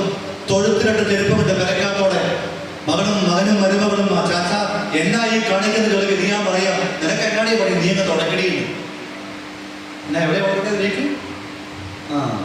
മധ്യപ്രദേശ് നോക്കിയിട്ട് ഞങ്ങളുടെ വെളിച്ചം പണ്ട് പറയുമായിരുന്നു, ഈ ജാതി ഐറ്റത്തെയൊക്കെ ചെയ്യേണ്ട അതിക്രമം എന്നാണെന്നറിയാമോ? അതിരപ്പുഴ പഠിക്കുമ്പോൾ പറഞ്ഞൊരു വാചകമാണ്. ഇവനെയൊക്കെ എന്നാ ചെയ്യണമെന്ന് അറിയാമോ? അതിരപ്പുഴപ്പള്ളിയിലെ പെരുന്നാളിന്റെ അവിട്ടയെ കെട്ടി ആകാശത്തേക്ക് വിടണം. അവിട്ടയിലൊക്കെ കെട്ടി വെക്കാൻ തീയങ്ങ് കൊടുക്കുക, അങ്ങ് പൊക്കോളും, ചെതറി അങ്ങ് പൊക്കോളും.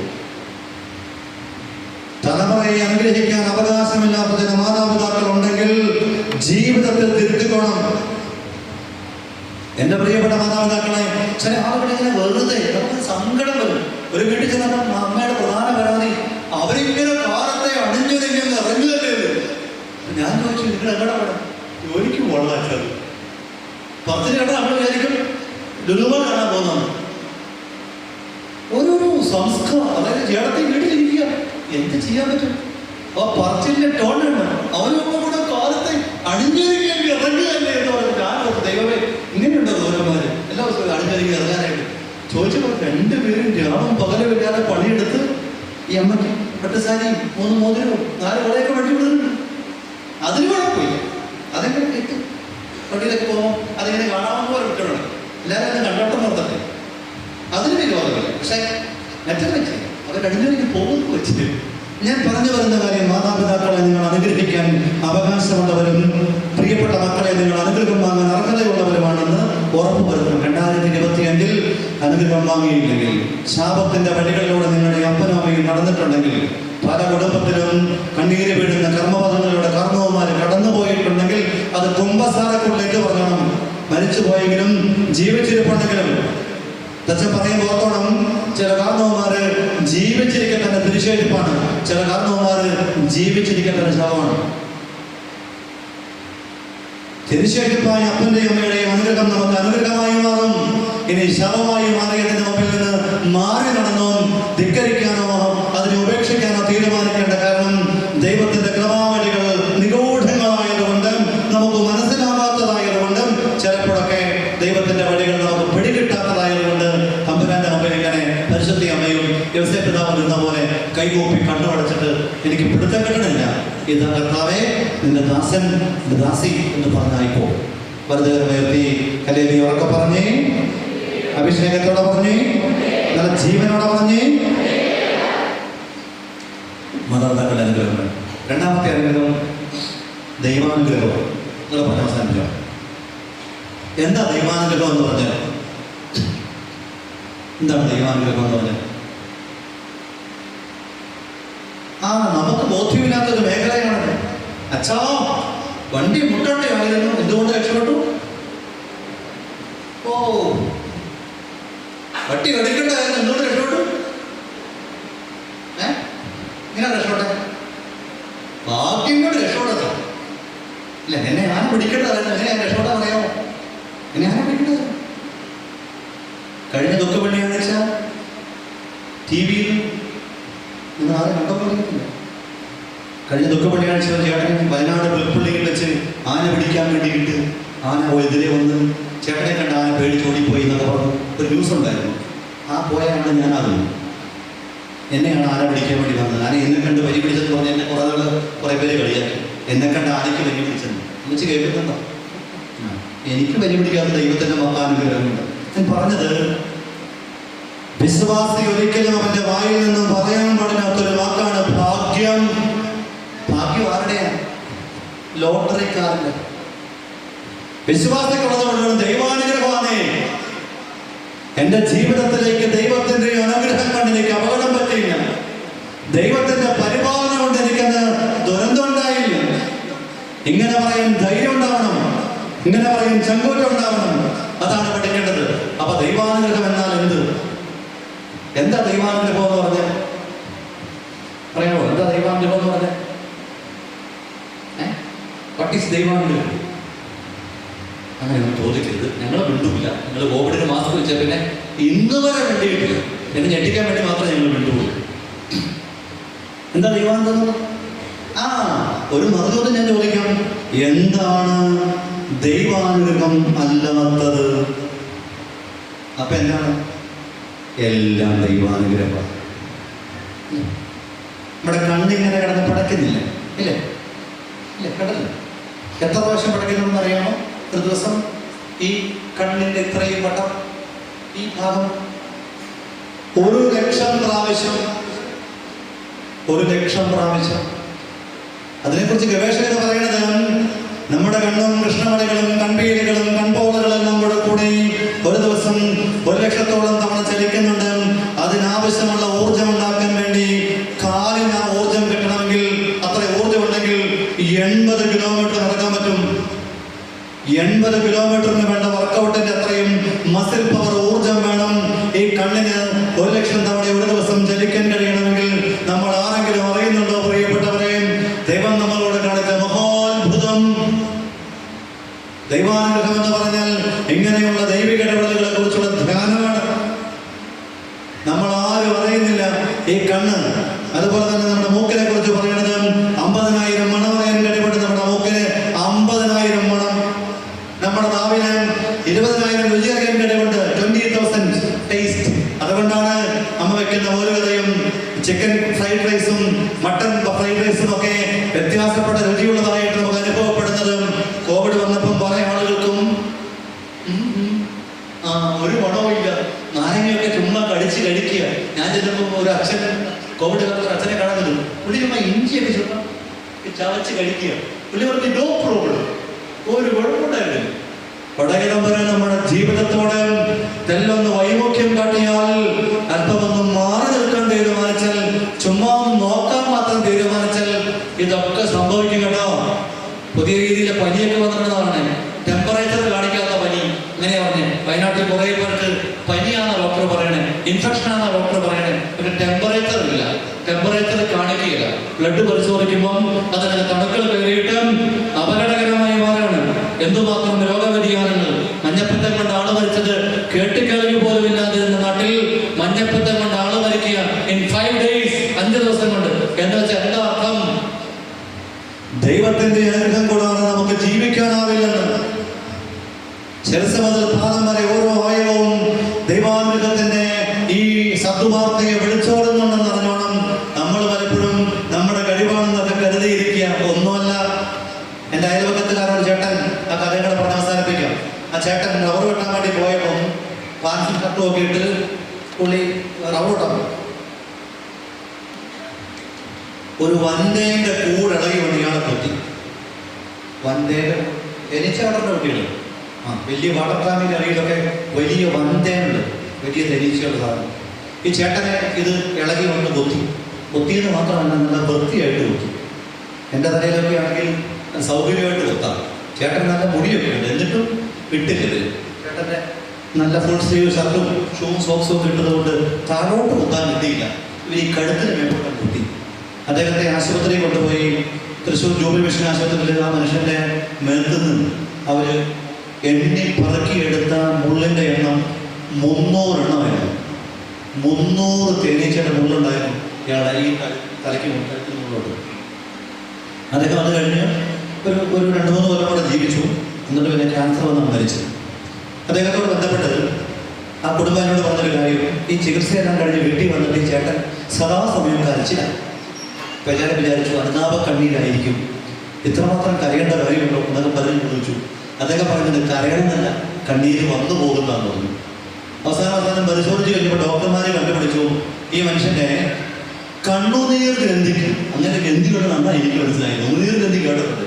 കണ്ണുനീർ ഗ്രന്ഥിക്ക് ക്ഷതം, ഈ തേനീച്ച കുത്തിയത് വഴിയായിട്ട് കണ്ണുനീർ ഗ്രന്ഥിക്ക് വലിക്കും.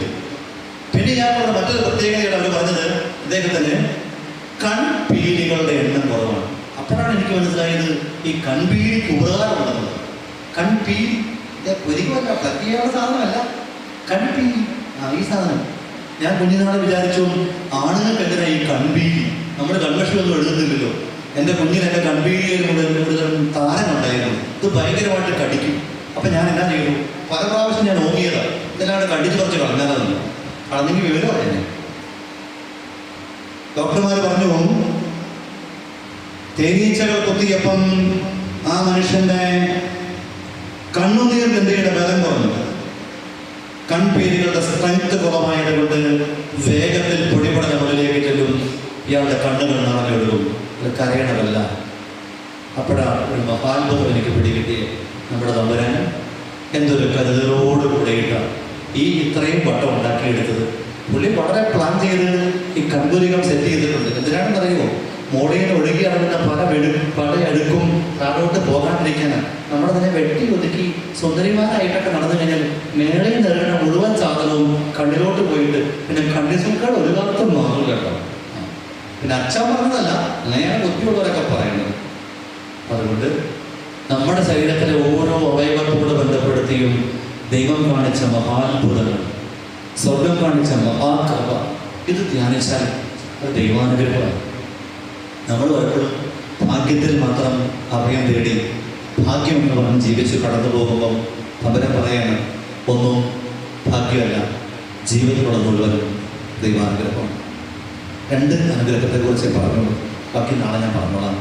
1 മാതാപിതാക്കളുടെ അനുഗ്രഹമാണ്, 2 ദൈവത്തിൻ്റെ അനുഗ്രഹമാണ്. അടിപൊളി ഞാനും നിങ്ങളും അനുഗ്രഹത്തിൻ്റെ അവകാശികൾ. നമുക്കെല്ലാവർക്കും ഒട്ടുകുത്തി നിൽക്കാം.